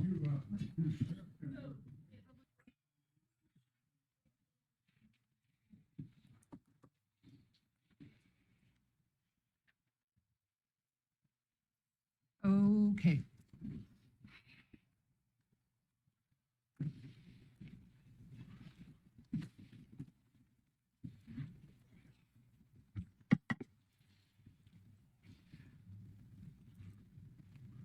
Mark, Oh, sorry. The meeting will come back to order. It is 6:20. And, we'll go ahead on the agenda. The next item is under old business, time clock plus and payroll processes. Lisa? I received some data from, the payroll coordinator to upload. Still working with Roads Department to get all their information in correctly. We're one step at a time. What's the ETA? Is there any kind of a deadline on this? I don't know. Somewhere, we gotta have a line. I mean, we even- can- what do you we expect? can set a deadline. Okay. This has been going on for many months, maybe over a year. To have it download, I'm sorry, Charlie, I didn't mean to interrupt you. To have it think- download to the payroll? Is that what you're looking? Well, I'm just, if you're only working with one agency, are you gonna have all this problem with all these different agency groups? I mean, Are we've you been, just gonna implement, how do you? I mean, they're all working with it. You gotta- So we're there. Okay. The implementation was getting it into payroll. So, are we close to that, or where are we at? I mean, I still don't know where you're at. Supposedly, well, We gotta test it. Well, I've that's gotta be able to work with the payroll coordinator. Got our stuff all timed or built here a couple months ago, and then she was out for a couple months, so now she's built me some more information to upload, and then we'll have to work with time clock, and I've had a lot of things to deal with myself. I know so you've got a we're- lot going, I don't doubt that. So- Is there someone else that could take the ball if you're that busy? I know you're busy, and we got all this stuff coming up. The payroll coordinator, she can take the Can we next just step turn it too. over to her and let us move it forward? What can we do? I mean, there's gotta I'm be a not- solution. I mean, you got a lot going on, and I understand. Mhm. I understand 100%. I know what it's like to get overloaded, and we still, at some point, it's gotta continue to move that ball. I'm wondering what more you're wanting to see. Other than this getting loaded to payroll, was that your thing? I mean, we're doing it. So you're using the program, you're doing Yeah. everything? Yeah. And Everybody's on it. we're not using the old handwritten system, or that's gone. I cannot guarantee you that because this is what Well, that's- all the policies we put forward. I'm not telling you people still aren't using their 8 o'clock, 4 o'clock, So but we're where, getting them there. so we have a policy that says you must punch in and punch out. And we, And follow. and you're telling us right now that we still have people handwriting their time cards. Or they're putting reports and paying. Where's the accountability? Whose job is it to hold those folks accountable? This is 2 years ago, we made this policy. Could have been. You're right. Yeah. Are they offices, is it elected officials' offices? Is it appointed officials' offices? Which Like I said, we're moving forward. We're getting more of Steve's area going that way because they have to be able to, I mean, we have to be able to print the reports. He got them on the internet here, what, a year ago, year and a half, 2 years ago. And we got to get everybody to actually print reports. I mean, it's not like everybody was on board right away. We got to get them putting in their time, putting in their sick leave. So, and then the employees approving their hours.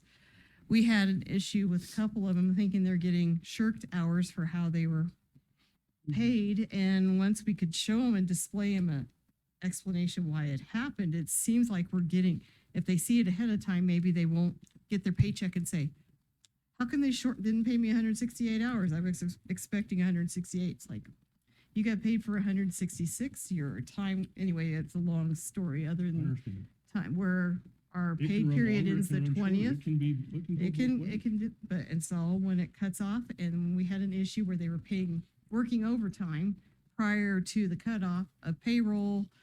And they were misunderstanding how the office was doing it. The office is doing it just fine. But then anyway, it's just a cultural, we're getting there. We are working forward. I think we've worked with a couple of them. Would you agree, Steve? I mean, we gotta, Not from the back row, Steve.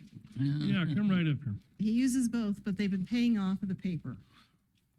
Steve Baird, Highway Weed Superintendent. We use both. We use the time clock. We've been using the time clock probably for a year and a half, so quite a while.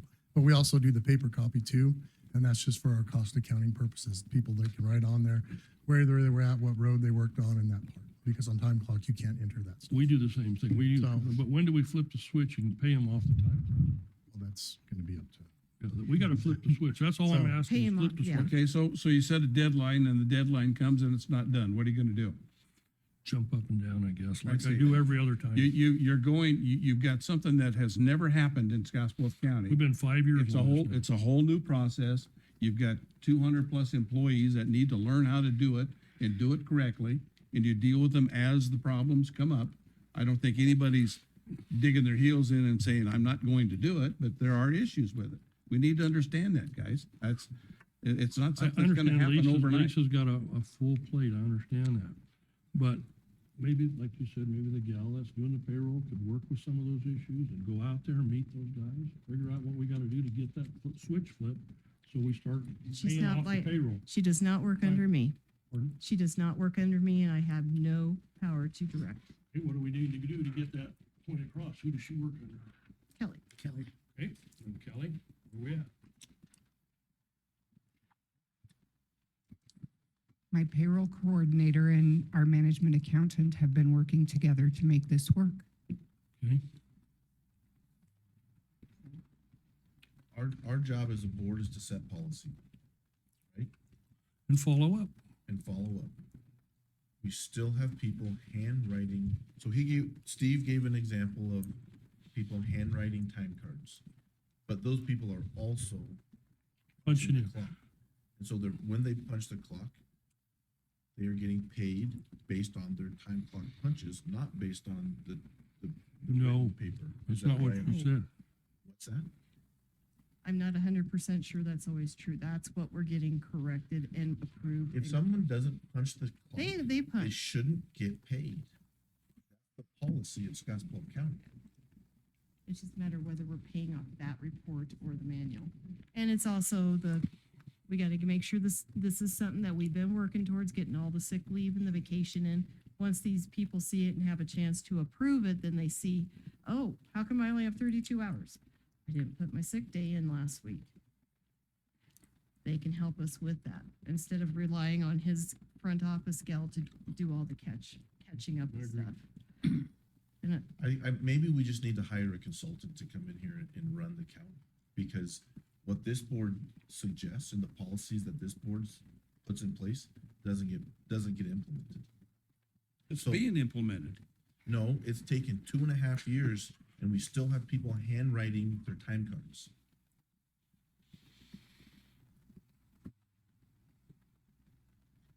It's not getting it. Kelly, can you take charge of this It's and get this moving 2025. forward?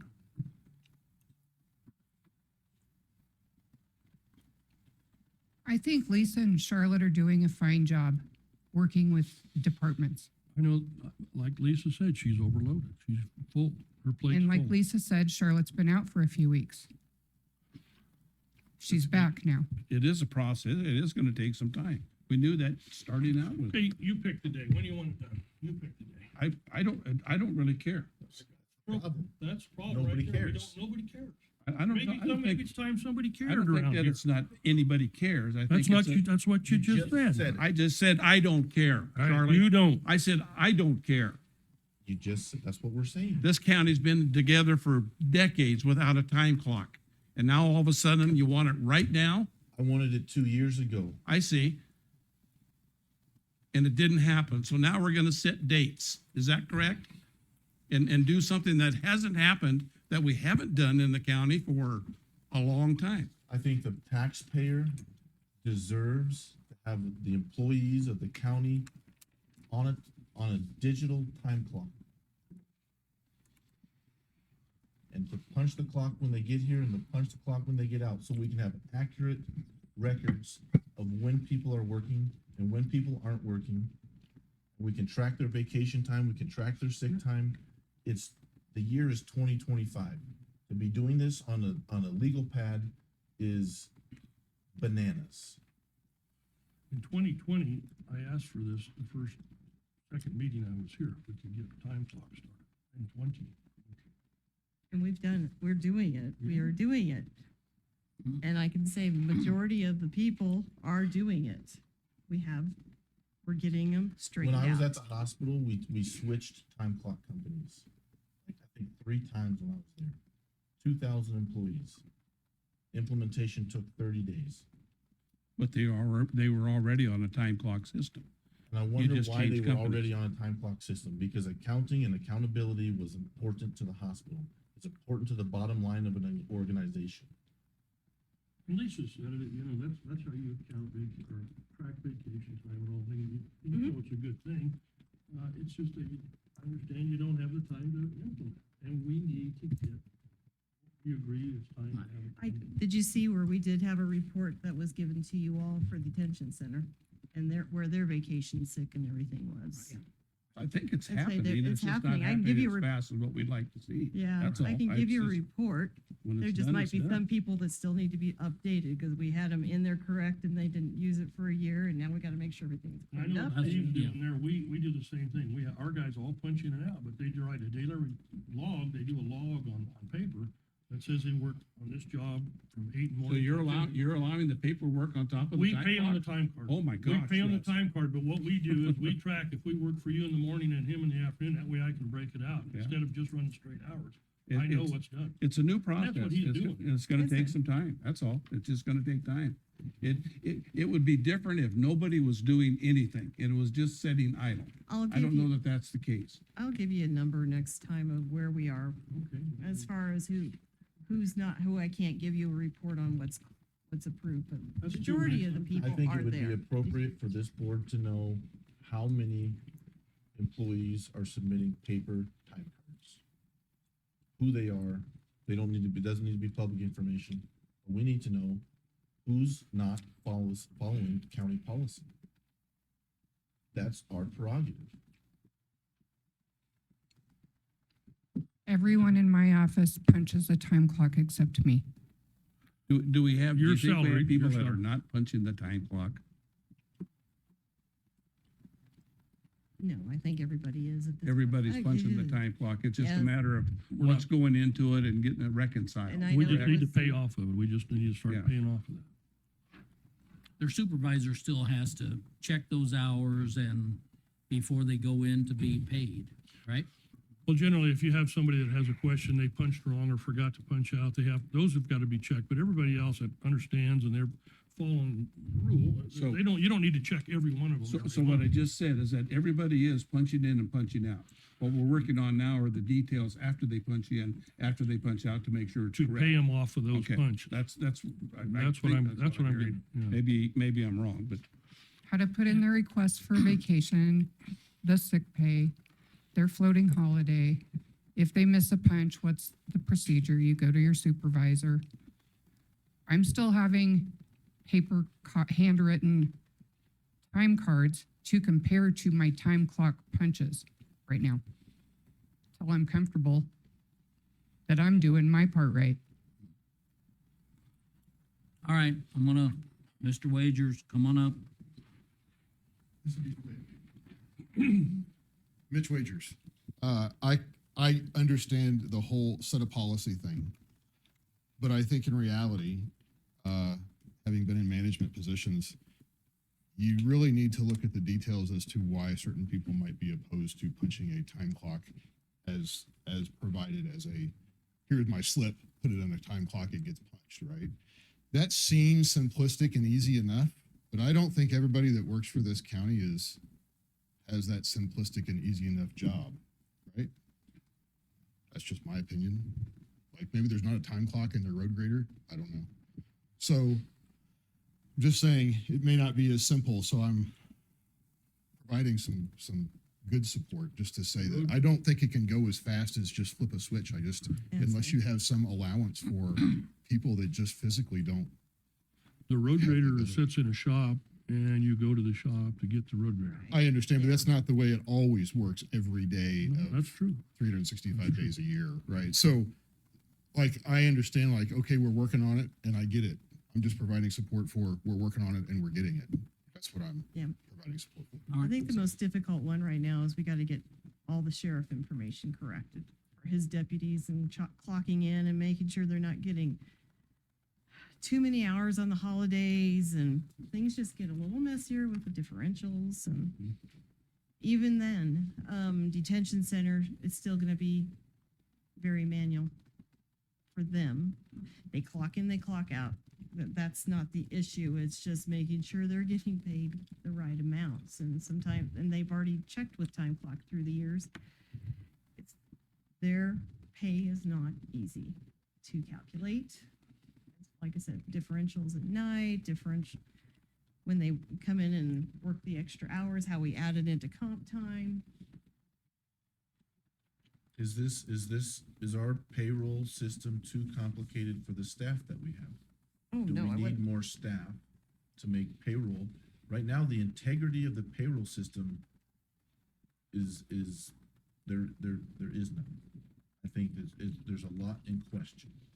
And if the integrity of the payroll system is in question, then everything is in question. Do you feel the system is adequate for what we want to do? We have a payroll system that's on a black screen with green print. It's hard to load information into it. I mean, there's a lot of things that could be better. absolutely it can be better. And that's why I was hoping, once we get this where we can automatically move time forward, we don't have those days where our people who mess up a spreadsheet and miss 8 hours, because it has happened.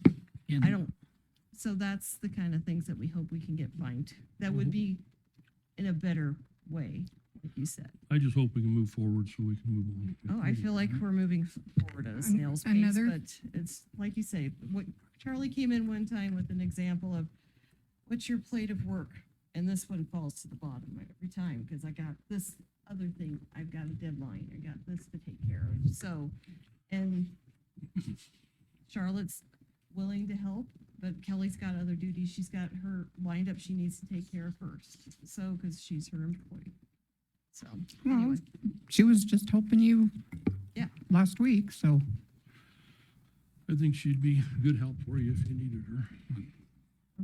So, one of my Very questions smart. would be is there 10 departments, 15 departments, 20 departments that we can point to and say, we are using all of the, digital time, and payroll information, and we can use it on these 20 departments, but here's 5 that we're not finished with yet, but we're working on it. Can you tell us Absolutely. that maybe next time? Yes, Um, absolutely. I've already got people I could test to start moving forward once I'm ready to move forward. Like I said, once the programming's been done, then I waited a couple weeks before I moved forward. Charlotte's gone for another 4, 5, 6 weeks.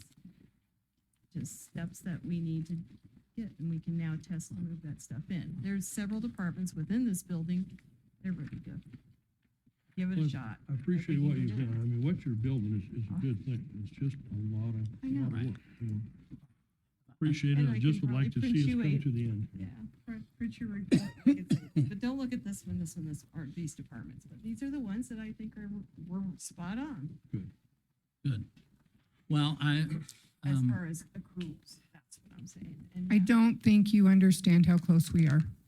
We don't. right, and I don't think you do. Well, that's why I think the next time you report to us, if you'll say, these 20 departments maybe I'm.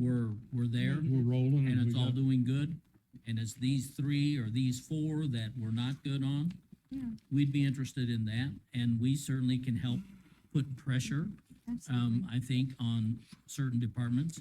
But Yeah. I think any reasonable person would say that if we've been doing this for 2.5 years, we ought to be winding it down. Any reasonable person would ask that. So, let's do the best we can and work on it. I realize that we were not using digital payroll for a long time, but I know you had lots of resistance to that whole thing in the beginning, but it is the It's where we need to 21st century, and virtually every company, if we went up and down Main Street, would be using some type of digital payroll system. And, Or a punch, at least a manual punch system. so, anyway, we just need to keep working hard to get there. And, I recognize that issue with the detention center, sheriff's office, those union contracts.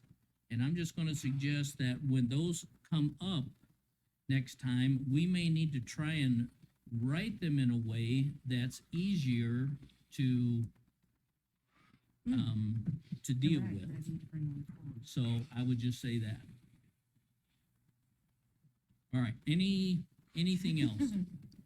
So we're asking you to report back to us like we do every month, every 2 weeks. You could take it off anytime. We need to get it all. So, all right, anything else on payroll?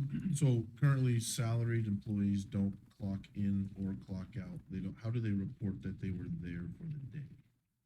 Well, they're paid by the job. They aren't required. Some of them are using the time clock per their directors or whoever Tax suggestion. vacation. Yeah, and we do use it to track vacation and that's sick what you were leave. It's saying. where Do it's we supposed have to be. any salary employees that are required to use the time clock? 'Cause Well, I was assuming as a salaried employee that the only thing you'd have to track would be the vacation or sick leave, correct? Early on, you had said you were gonna ask everyone a way you could track the vacation time, and For it the made it a lot easier vacation for you. sick. Vacation sick as far as using punching date in and out. Some for self-preservation, I think. Just saying, so they aren't, we're punching in and out because if anybody questions me, I can say, oh, yeah, I was here and this is how the hours I was working. So, for example, if an appointed employee That's mainly who it would be. doesn't come to work that day, how do we know if that they didn't come to work that day? How do we know that they didn't come to work? We don't. We don't. You're paid for the job. Salaried employee, they don't have to, But as long as they get the job done. So why do they have vacation days and sick days then? If they're a salaried employee and it doesn't matter if they come to work or not? That's how we've set it up. We have to establish how many days their vacation that can be allotted to them. So you're suggesting, I mean, that's how What I I'm- was in my last job. I haven't ever thought that I didn't have But you to. did clock in when you got to work. At the hospital? No. Never had to clock in and out of the hospital. And when I was at the hospital, the salaried employees that I worked with had to clock in when they got to the building. Oh, really? Yeah. Yeah. But I had vacation sick leave. That was tracked. Well, I do, there has been some question recently, particularly of the appointed officials. And that's what should be expected of them. And I would suggest simply get the job done. If that get the job done means they can work 3 days a week, then that's not good enough, in my opinion. That's not what we pay them for. I think that a salaried person that's an appointed official is certainly expected to be part of the office area. Probably normally salaried means not simply that enough to get the job done. It means a regular workday, let's call it 40 hours a week, and then sometimes it takes a little more than that. And so it's rarely thought of as being 3 days a week, 2 days a week, maybe 4 days a week. It's typically assumed that it's going to be at least 40 and maybe more to get the job done. And I will add that part of that time could be at my home on my phone, going through my emails and responding to emails at 8 o'clock at night. That is part of my workday. And that could be true.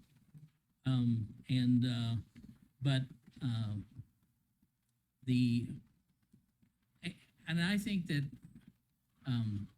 we need to clarify some of that because we haven't. One of the What's things, expected. one of the things is, you don't want to get it confused, is an exempt employee. Exempt employees are, just as it says, that are an exempt employee, where they are required to get the job done. I don't think 2 days a week to get a job done is all right, but they do have the flexibility. If they take off for an afternoon, they don't have to punch out. They have that because there are those times where they work that extra 3 or 4 hours.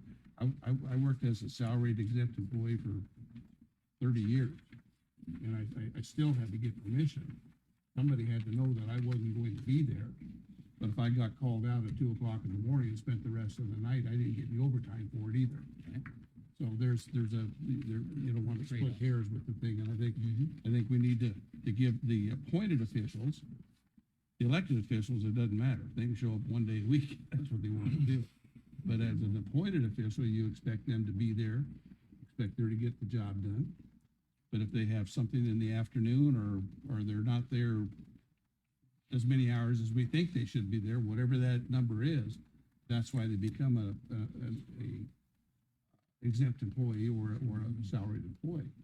I don't think anybody takes advantage of that I know of. No, not that I know of, other than I did get a phone call recently that said, you know, you have one of your people, which is a appointed director of a department, and every Thursday afternoon at 3 o'clock, he's at the bar doing such and such, every Thursday.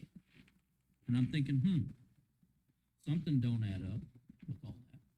Well, I think Ken's comment about his prior experience as a salaried employee and having to report when he would not be at work is what we should expect of our appointed salaried employees.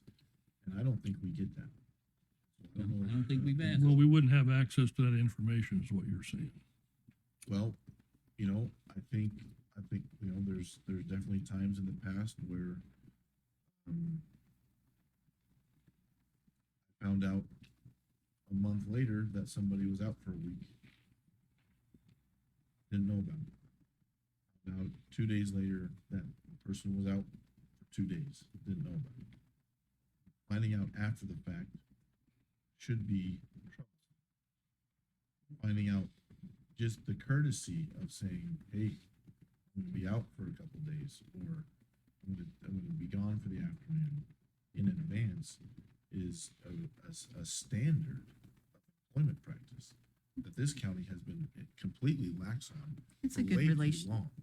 It's a good relationship with your employees or the people you're working with, because Over the Yeah. years, I've had several appointed officials that I don't like to use the word supervise, because I don't supervise them, but have been assigned to, that have given me a phone call and saying, I've got my little one's got something going on this afternoon, so I'm not gonna be in the office if you need me. But at least you know if something At would least go I- down, that and you know what? you There's need to- sometimes I didn't. There's sometimes that they were gone for 3 or 4 hours in the afternoon. I didn't know about it. No. Didn't matter. Didn't matter, because they were a salaried employee and they got the job done. I wasn't getting any complaints that they weren't getting the job done. Had that happened, we had that situation a few years ago. I'm not gonna get, but it was a situation where they were coming and going as they please, and the job wasn't getting done. Mhm. It wasn't happening. We had to talk about it. So there's a lot of different ways of looking at it. You know, I tell you, if everybody would work it like Steve Baird does, if Steve Baird's taking vacation, I just got a thing from him last week that said, I've got a couple days of vacation I want to use up. I'll be gone, such and such. If he goes to meetings, I always get an email. I'm gonna be at a meeting for 3 days, 4 days, the rest of the week, whatever.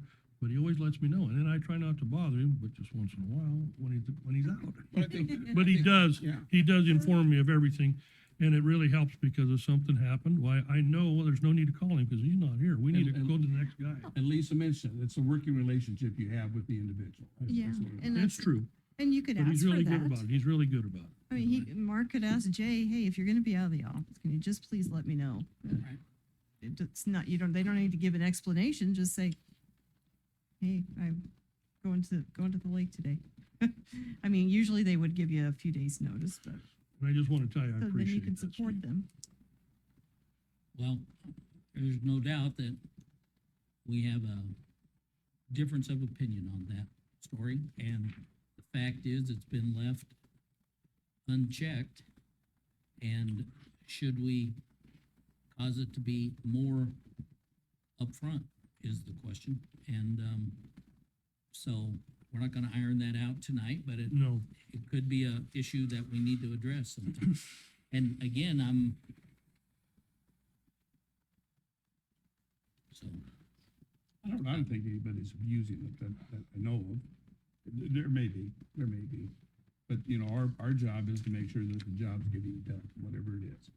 Whether it be Steve or anybody else, the job's getting done. We're not lacking in reports, or the timeline hasn't been met, or whatever the case might be, which was the case in the one that I just mentioned earlier. But I think for the most part, everybody respects that, and they understand that, no, I don't need to be here 40 hours. I may be working 45 hours this week, but I don't get the overtime for doing it either, or vice versa. So you know. but it's really nice if you just notify your supervisor if you're on vacation, if you're pulling some vacation time out, or you're doing some, so you don't bother that person if you know they're out. It's just so much nicer the way Steve does it. works really well. Well, I think, at some point in time, maybe, we come prepared to discuss that specific issue. But, again, we could go on and on and on tonight. But again, I don't mean to beat a dead horse here, but when you look at an exempt employee, there is a definition for an exempt employee. What makes that person an exempt employee? We'll take a look at that. And what privileges they have and what responsibilities they have as an exempt employee. And I think they're almost one and the same as a exempt employee or a salaried employee. I don't know if there's a whole lot, and there may be, I don't know. It's the same thing. An exempt employee certainly is not exempt from accountability to their employer. I don't think that anybody is not accountable to anybody. I think everybody in our organization has been very good about letting people know where they're at, what they're doing. If they work 50 hours for the week, that's what happens. If they're gone for an afternoon, so be it. But the work is still getting done. I think that's what you have to keep in mind. Okay, so that was all under the time clock plus and payroll processes. Thank you for the half hour. Tyler. All right, if hearing nothing else, we're gonna move on to public comments, which is on the back. Remember, this is for public comments. The Board of Commissioners will receive public comments on items discussed at this meeting or suggestions for items of discussion at a future board meeting. The board will not take action on comments presented on today's date. So, do we have anyone from the public that would like to comment tonight?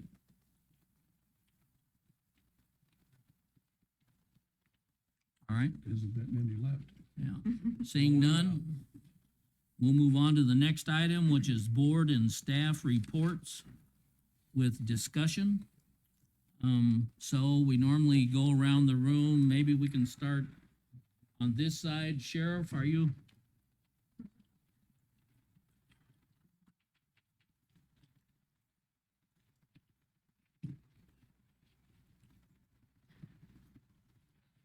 I want to point out to you, gentlemen, that this week is National Corrections Officer Week, and we employ quite a few of them at our jail. And you don't hear a lot about them. You hear about things happening in the jail, but not a lot about those officers, because they go to work every day and they work their tails off, and there's a lot of them. And they do a really good job, and it's kind of a thankless job. They don't get recognized as much as police officers and firefighters and other first responders do. But when we arrest people and keep them in jail, Mr. Blue certainly knows this because he's worked there. They do a fabulous job, and so I'd just like you to recognize them. And when you say thankless, you mean thankless? I mean thankless. I mean, I thank them for what Well, they of course do. you do, but the people they work with don't thank them. You know, You're being arrested. actually, yeah, you know what, Russ? Actually, you'd be surprised Is that right? at the good comments that we get from the people that are inside there. Really? And yeah, we get letters. I get letters from them. I've shared one or two of those with you over the years. But a lot of those people are, the thing about the people that come in and out of our jail, we hold a lot of federal prisoners, and that's kind of a different cat. But the local people, 98% of those people, 99% of them probably, they're going to be out on the street. They've done something wrong. And they get put in jail, and they get back out on the street. And so those corrections officers that work with them in the jail are going to encounter them on the street. They might be their neighbors. Their kids might go to school together. So we treat people with dignity and respect until there's a reason not to. Okay? And that's based on their behavior. And then if they run afoul of our rules, then they're going to have to suffer the consequences. But they don't get treated rudely. And we have, I'd say there's a fair number of them that are quite thankful for that. And I've heard from some of the federal inmates that have been in different places about how they get treated here. And so that's kind of the culture that we've got here. And I think it's one of the reasons that we are a popular facility for federal detainees. the feds like sending them to us. Yeah, I can add to that.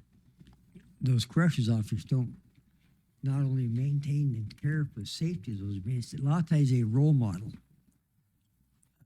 You'll see officers talking with inmates that have personal problems, and they offer them solutions and maybe a different approach to how they deal with things. And that's something that people don't realize. To this day, I ran into people that talk to me about the encounters I had with them. In fact, I ran into a federal inmate in Seaside, Oregon, a few years ago.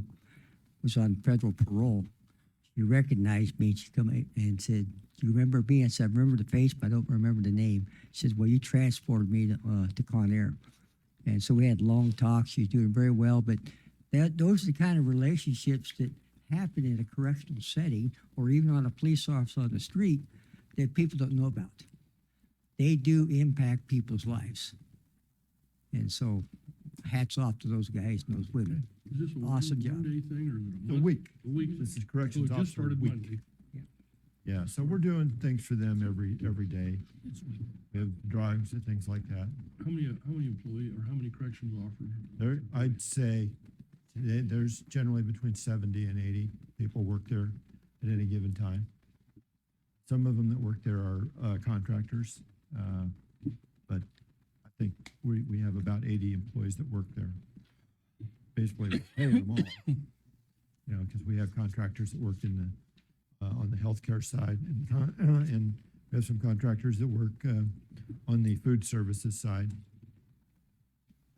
And then the rest are corrections officers. And there's some office staff, maybe one office staff member that's not actually a corrections officer. Other than that, they're all corrections officers, and they all, at some time, they're working as corrections officers, even the ones that are assigned to the office.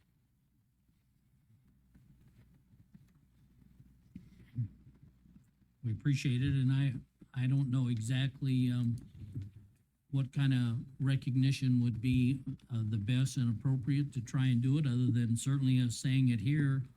We do Oh, appreciate and what they that's- do. That's fine. I can And- pass that on to them. Right. That you've passed on your appreciation for what they do.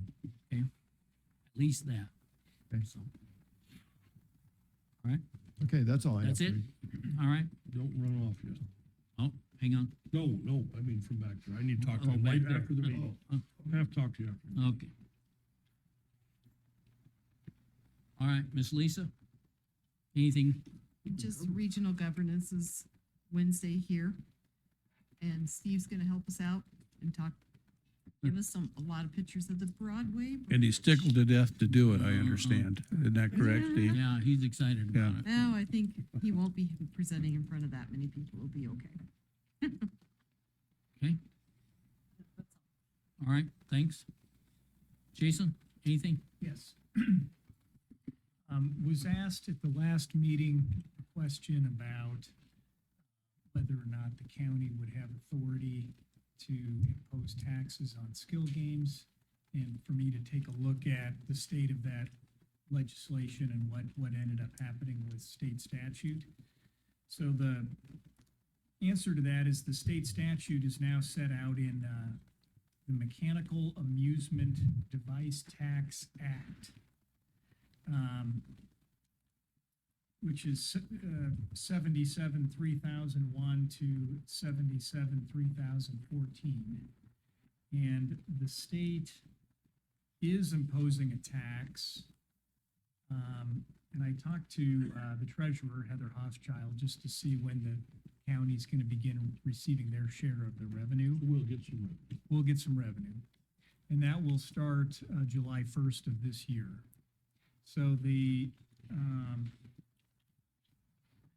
statute set out that there's a tax imposed and levied which shall be 5% of the net operating revenue for each cash device.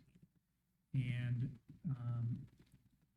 the taxes are going to be collected by the department, meaning the Nebraska Department of Revenue, due and payable on January 1st, April 1st, July 1st, and October 1st of each year. And there's a breakdown in the statutory scheme 77 3012 that talks about where those taxes are gonna go. So the tax commissioner's gonna remit these taxes to the treasurer, and then these are gonna be paid out as 20% of that 5% tax to the charitable gaming operations fund. There's a 2.5% of that to a compulsive gamblers assistance fund, 2.5% to the general fund, 10% to the Nebraska Tourism Commission promotional cash fund, 40% to the property tax credit cash fund, and then the remaining 25% would go to the county treasurer, depending on where the device is located within the county. So if the device is in an unincorporated part of the county would get the full 25%. If it's situated within, say a city or a village, then you basically split that with the city or village where it's cited. Most of them are. Right. I would be surprised if there's many in an unincorporated. We get 12.5 cents on a fourth or a fifth. Yeah, of the 5% tax, we would generally get 12.5% of that 5%. This tax would start being collected July 1st. Heather confirmed that with me right before the meeting. She wanted to. We wouldn't collect any until October. And then in terms of whether the county can impose an additional tax, this act clarifies that as well in 77-3005. Indicates that no political subdivision of the state of Nebraska shall levy or impose any tax on these devices in addition to the tax imposed by the act. So what about our Keno? Are gonna change anything on Keno? No, because they define some of these things differently. So they've got in 77-3001 a breakdown of what they mean by these. I find it a little funny. They call it the amusement tax or amusement devices, but they talk about these, we kind of refer to them as skill games, but the cash devices is any mechanical amusement device capable of awarding cash, something redeemable for cash, gift cards, credit, or other instruments which have a value. And they differentiate this from other defined gaming devices and, things that are operated under different, like the racetrack gaming acts and, but anyway, that was mentioned to me at the last meeting to kind of bring the board an update, so I wanted to check on this. And this just changed? This went into effect, the effective date, I know the board commissioners got some updates on these different LBs that were going through that process. I think LB 685 maybe was the last iteration, and then this act became effective July 19th of 2024. But I think it's been kind of on people's back burner because the tax itself doesn't kick in until July 1st of this year, so. So there's really, nothing to be done because we're gonna get it either way. We're gonna get some. And we can't tax anymore, so Correct. it appears to me that we're informed now, but there's really nothing else to do about it. No additional tax that we can impose on top of. We don't have to collect another tax. Did Heather have any sort of estimate on what sort of revenue she'd expect? No, I think that the idea would be kind of like other funds that get remitted to the county from the state is to kind of start tracking to see if you can determine for budget purposes, what you can expect. It's gonna take a year at least to get a basic idea, That's what I would think. yeah. get a foundation, and 3 years to get it out.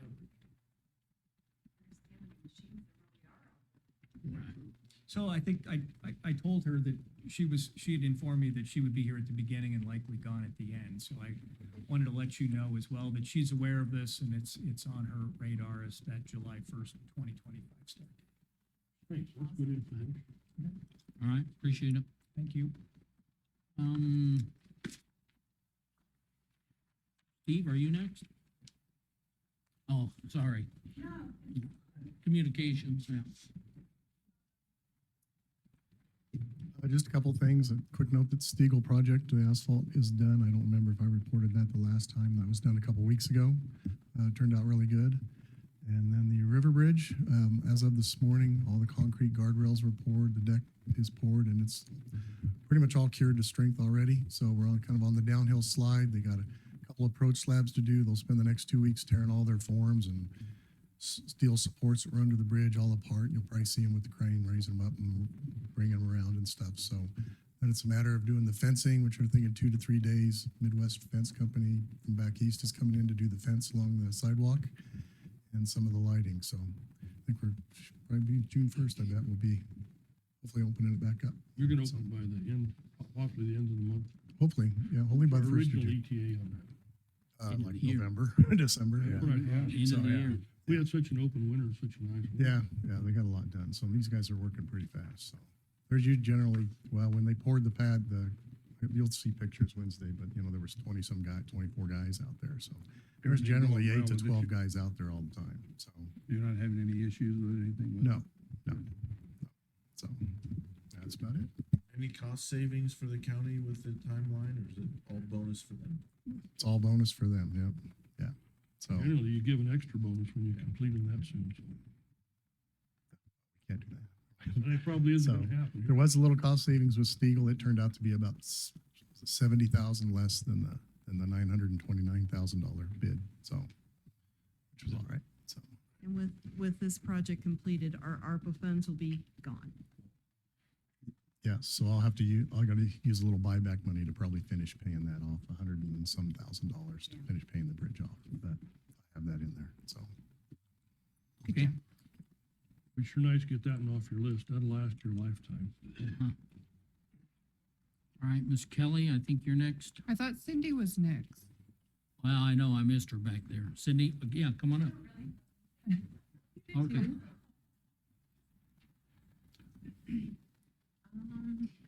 We have 4 people in training. And, yeah, we added 3. Today was the first day, for 3 of them. And so they're in their academy phase right now. They'll do that for 5 weeks and then go out on the floor for 4 months. So do they Hopefully do we that get 'em here? all. They do that locally, or do they have to go Yes, somewhere? the training coordinator does that Okay, with them in gotcha. the conference room downstairs. So, when they finish up, our next big project is gonna be, EFD, so Emergency Fire Dispatch.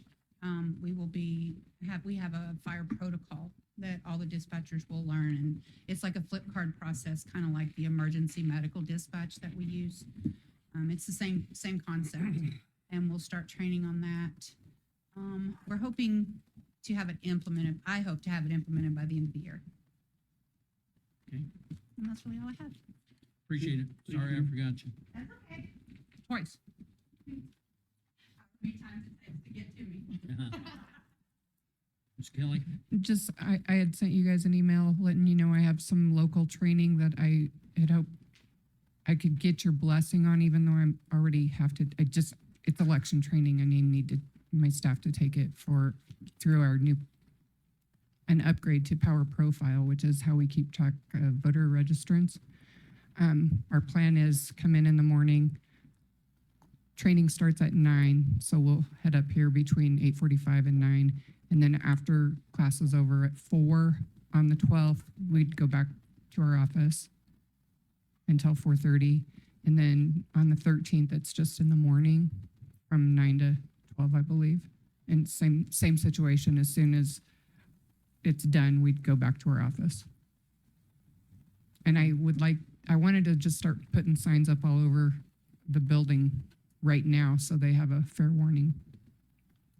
Okay. If they need to come get a marriage license or any of it. I mean, and then we will still be in the building because it's going to be held in this room, these rooms. Right here. All right. Yeah, I've got them reserved already, so So will there be other counties here? Yes. Getting Yeah, trained as well? there's spots for 20 people per session. And when I finished getting our office signed up, we had 15 of those slots within the Left. panhandle filled up, yeah. Okay. There's also gonna be one in Alliance, but I had asked, could we hold one here, and they accommodated. All you gotta do is ask. Good. So I know Kelly worked hard to try and get the training here so they wouldn't have to travel. She tried to,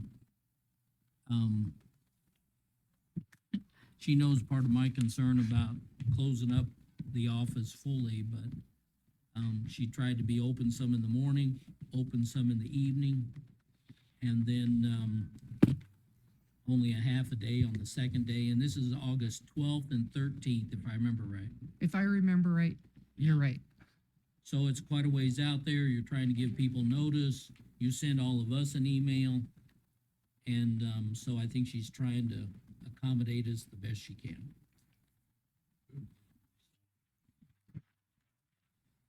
All right, anything else, Kelly? That's it? That's all I can think of. Charlie? I guess we'll go with you first, and while you're on it, go ahead and do the legislative stuff.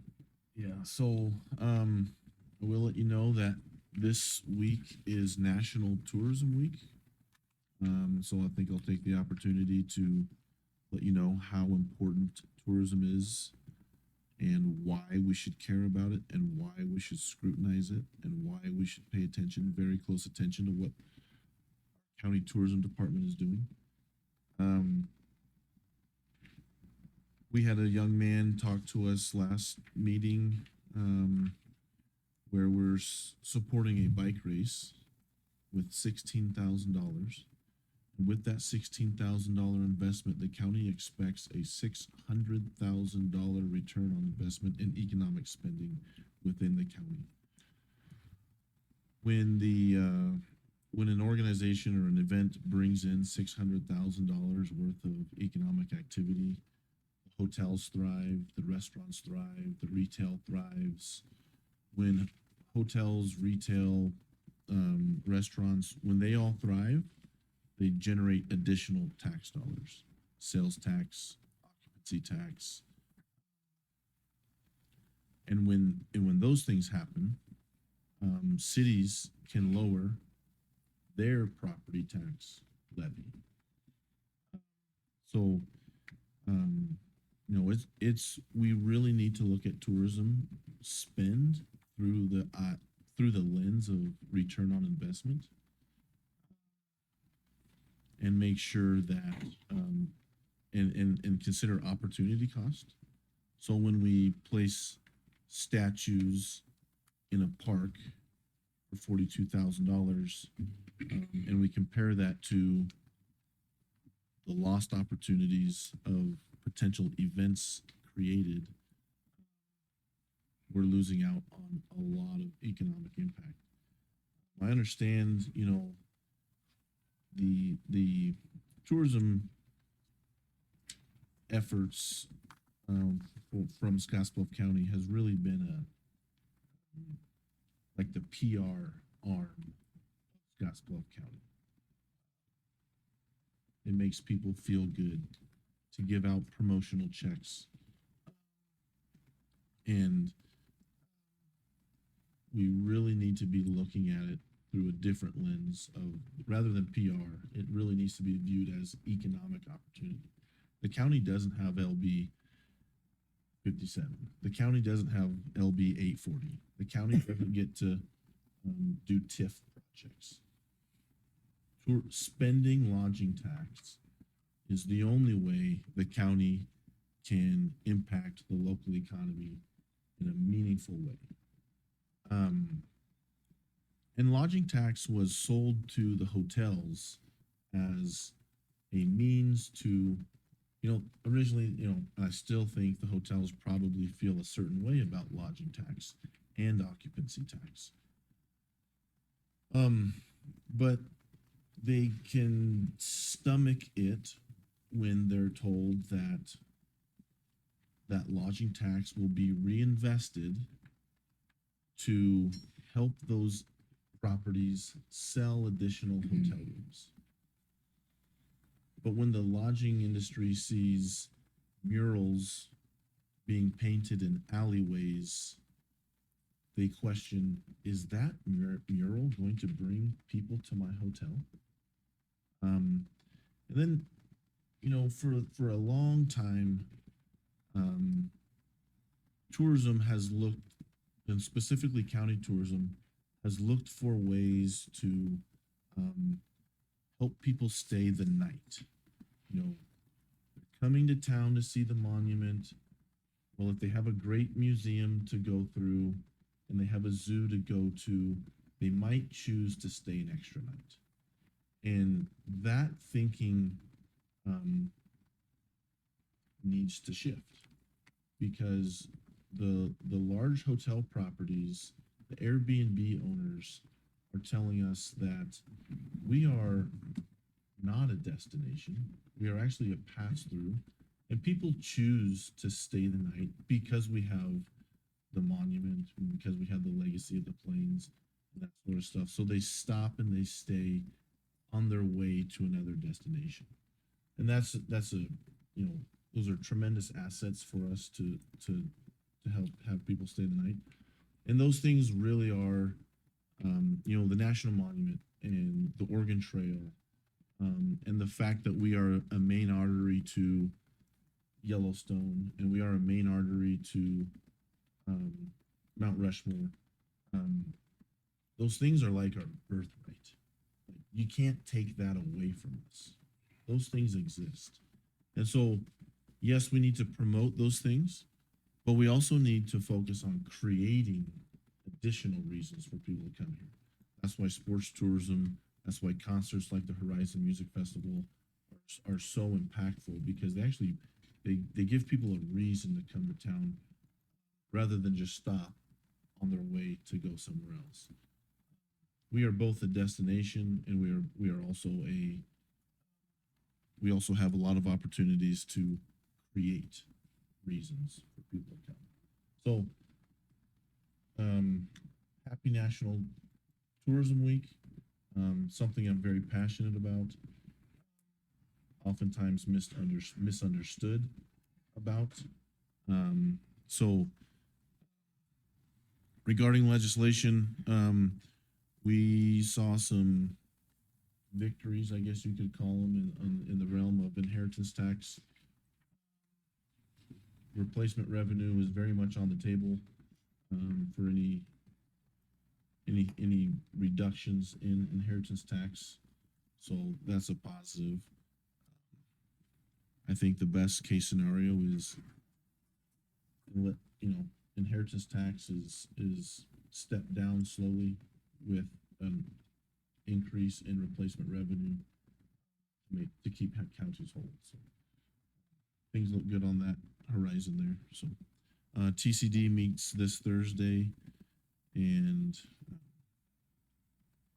PAD meets Thursday, and that's all I got. Ken? I attended the department head meeting. What day was that on? Last Wednesday or? Last Wednesday. Last Wednesday, I don't remember. Anyway, very interesting. A lot of good points brought up. Lisa does a good job of pulling that all together. We had a health board meeting to discuss the gentleman that was here a couple meetings ago, last week, whatever it was, on looking over the benefits, or not the benefits, but the charges and those kind of things. How did that go? How did it go? I think everybody had questions, and I think that they were somewhat intrigued about what was said. Obviously, there's always a better way of doing something, and the health committee is looking at all that. Okay.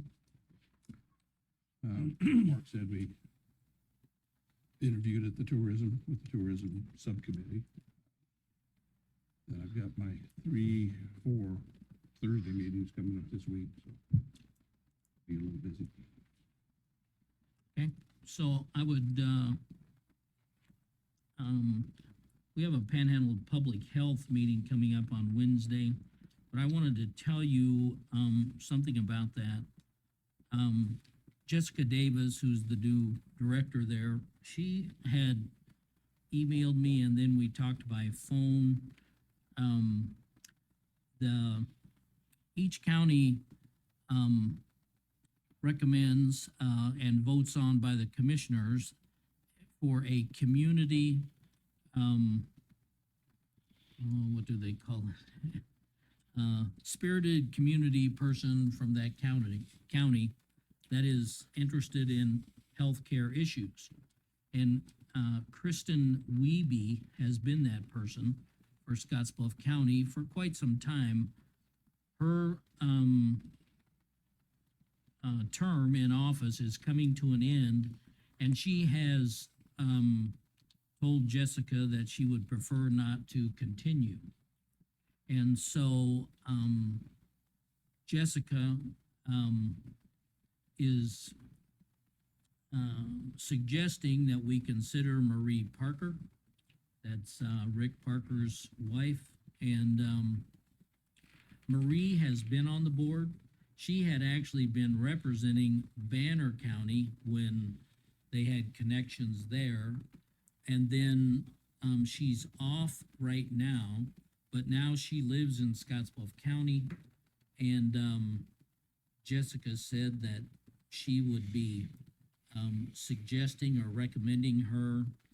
And so Kelly, I don't know whether she contacted you yet, but she would like to have something on the agenda for the next meeting. And she told me she would be in touch with you. Did they advertise for the position? I don't know if they did or not. But I can ask that question. That's policy that we set here several years ago. So, I would just tell you that item's gonna be coming, possibly at the next meeting, possibly the one after, but, it's gonna be coming soon. Want to remind everybody, our next regular meeting is in 2 weeks, normal, May 19th. I have a tourism meeting this week. Lisa already mentioned the regional governance this week, which is coming up. And I think I mentioned Panhandle Public Health has their meeting this week on Wednesdays. So those are some of the things I have for this week. Mike? Last Friday, I attended the final planning meeting we had for Operation Clean Sweep. Then Saturday at 7 o'clock in the morning, the Operation Clean Sweep kicked off. They had an estimated 68 volunteers show up. They did a very good job of training new command and staff. A lot of the regular command and staff we used during emergencies weren't available, so we had CERT members put in those key places, so they did a really good job. We ended up picking up 42.8 tons of trash out of Scotts Bluff and Gearing, to include 40 mattresses, and they did clean up that area over by Menards that was outside our zone, but we did clean it up. We also had several trailers full of tires, and they had 4 large loads of waste from Terrytown. And the side benefit of that was the incident command training for new staff, and they did a very good job, like I said before. Overall, it was very successful.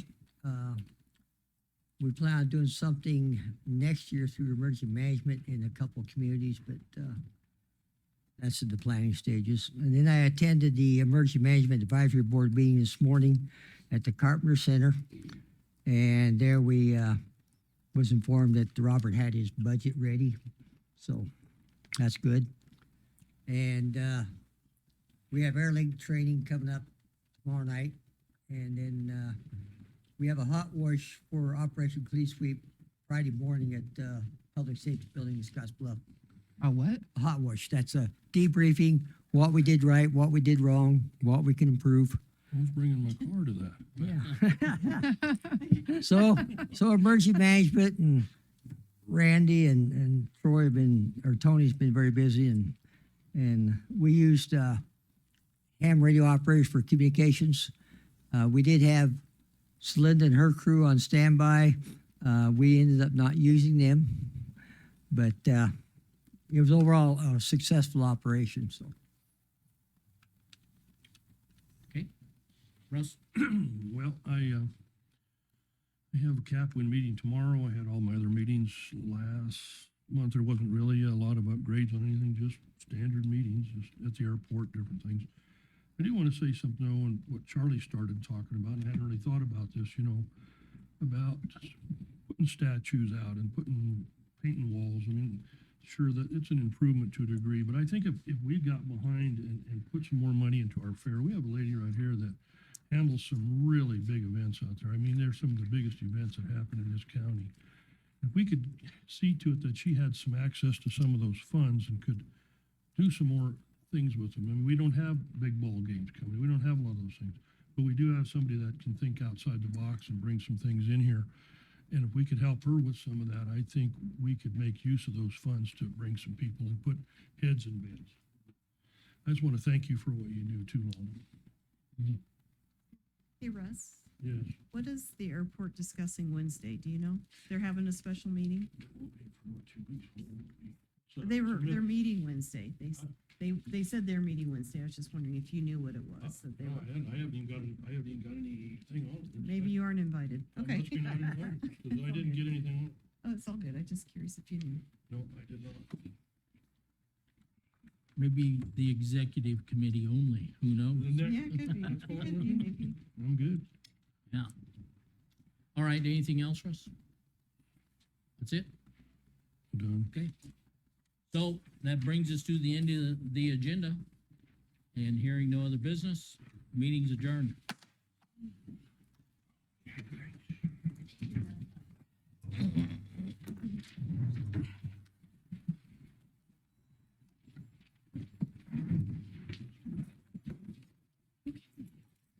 Mm-hmm.